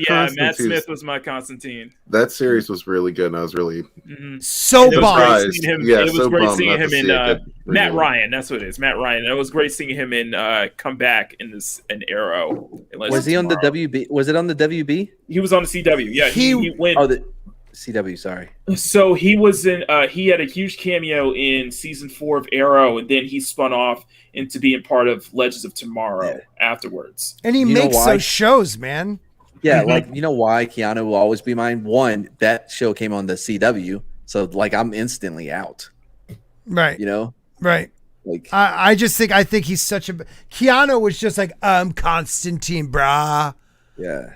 Whatever. Like He I love rolled up his sleeves. Right. Exactly. On board. Come into the light, brah. Yeah. You know, he loved the Lord. Like, what's wrong with this? Oh my God. And then the last key release. Okay, so that was it. So the last one will be the Dark. That's all right. I wish that was coming out sooner. We'll see. I don't think it was. Which one was everybody on board for? Did we agree on any of these? Not really. I don't think there was a lot. I don't think we were unanimously on board with any of them. We were against against most of them. For the most part, for the most of us, most of it was like we'll give it a chance, but other times it was just like not really. That's not really not even for me. It's a lot of it's not even worth looking at on HBO Max or even sailing the 7 seas. Yeah, I think the Batman still looks the most promising to me. I agree. Yeah, I think I like the idea of mid-90s, and I like that grittier look to it. We'll see how that goes. Can I share one thing before we go out? Yeah. What's that? It's I think you guys are gonna like this. It's a little fun thing I found. This or no, this right here. Oh Lord. Madam President. Don't ruin him. I'm President of America, which is basically the world, but you don't hear it from me. His name is Todd Chavez. He's the most given man the world has ever known. My friend's trust is not the issue today, Spartan Locke. It is my trust you must earn. No, I'm not the other anything. I'm me. You can keep your fucking pride and die right now, or you can be a man and walk away. My kind have no names. But you humans call me Goliath. You don't end up hitting the damn thing, and it makes you look like an ass. Is this how you protect and serve? Who made you God, little man? He better do men at work. Not that uniform. Nothing. I got voodoo, I got hoodoo, I got things I ain't even tried. Your favorite movie? And I got friends on the other side. Oh man, did he do Men at Work at the beginning? Oh, sorry, boobs. Oh. That was. I see what you're playing around with. All right. Okay, everybody. Yeah. Well, let's end it there. No one's gonna answer me. I don't believe so, man. Right, I was disappointed too. Yeah, Men at Work. If you haven't seen it, it holds up. It's so good. Oh, it has Charlie and Emilio Estevez is in it as well. They've done great. They've done great. We got Culture Casino out there. We got Sporking News Podcast. We got author Stephen Walton. I met him Lorena Creel. I met once. I'm trying to Vigilante Williamson. We got Jake D. Oh, now you're not going to mute it? I'm forgetting someone. Okay, now I don't know if I'm muted or not. I'll remember it later. Brain fart. But he says Kathleen Kennedy will never be fired. Did I mention Charlie Sheen was in that movie? It's him and Emilio Estevez. I just gave your Street Smarts a freaking, commercial, and you give me crap. What? Thanks for everybody for coming. Yeah, a link, not a video. Like, ooh, look at this quick video. If you had a link, that would help. All right, great stuff. All right, everybody. I'm one of your peanuts. Jayne, thank you for coming. I really appreciate it. And let them know where they can find you. Yeah, you can find me on YouTube, where I post movie and television reviews and occasionally some pop culture commentary.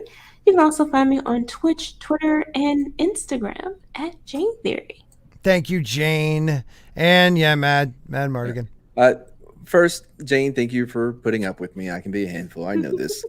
The rest of y'all, I don't care. But what was I going to say? Oh, yeah. So as we discussed earlier, obviously YouTube has somehow blocked people from subscribing to me because it can't be me. It has to be Mama Susan. Right. So if you can try to work around this, I mean, Scott's not going to drop any links in the chat for you. So it's going to be a little bit more difficult than. Wow. You got a lot of mad bits going on your channel, huh? Yeah. I had one and it was awesome. You mad, bro? It was the wiener thing, the Game of Thrones thing I did for you when you were late. That was good. Yeah. Oh, I've been on your show before. That's right. Yeah, you know some of it. But yeah, we're watching our second Neil Bren movie. It's so good. Yeah. There's robots, time travel, a lost twin, fairies, great. a fucking falcon. Oh, a falcon. Yeah, that's amazing. Thanks for being here, Mad. Next up, we have the great Red Gaze. What up? What up? Yeah, check out Sunsworn Wings of Vengeance on Indiegogo if you've not yet already. I was actually late coming in here because I was packing books for Bonds the Drive, which is fulfilling very, very, very soon. Yeah. So hop on that as well if you haven't checked it out yet. And yeah, join me Tuesday nights sometime late. We just do nonsense. And every Thursday at 6:30 p.m. Eastern time, we do promo streams. So if you got a project or even a channel you want to hawk, hit me up. Nice, man. Thank you. I can't wait to get that book. Oh, did I mention I'm going to be doing a news?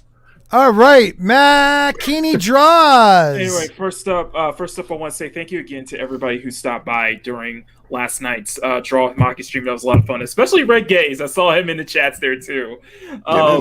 It was a lot of fun, and I appreciate that.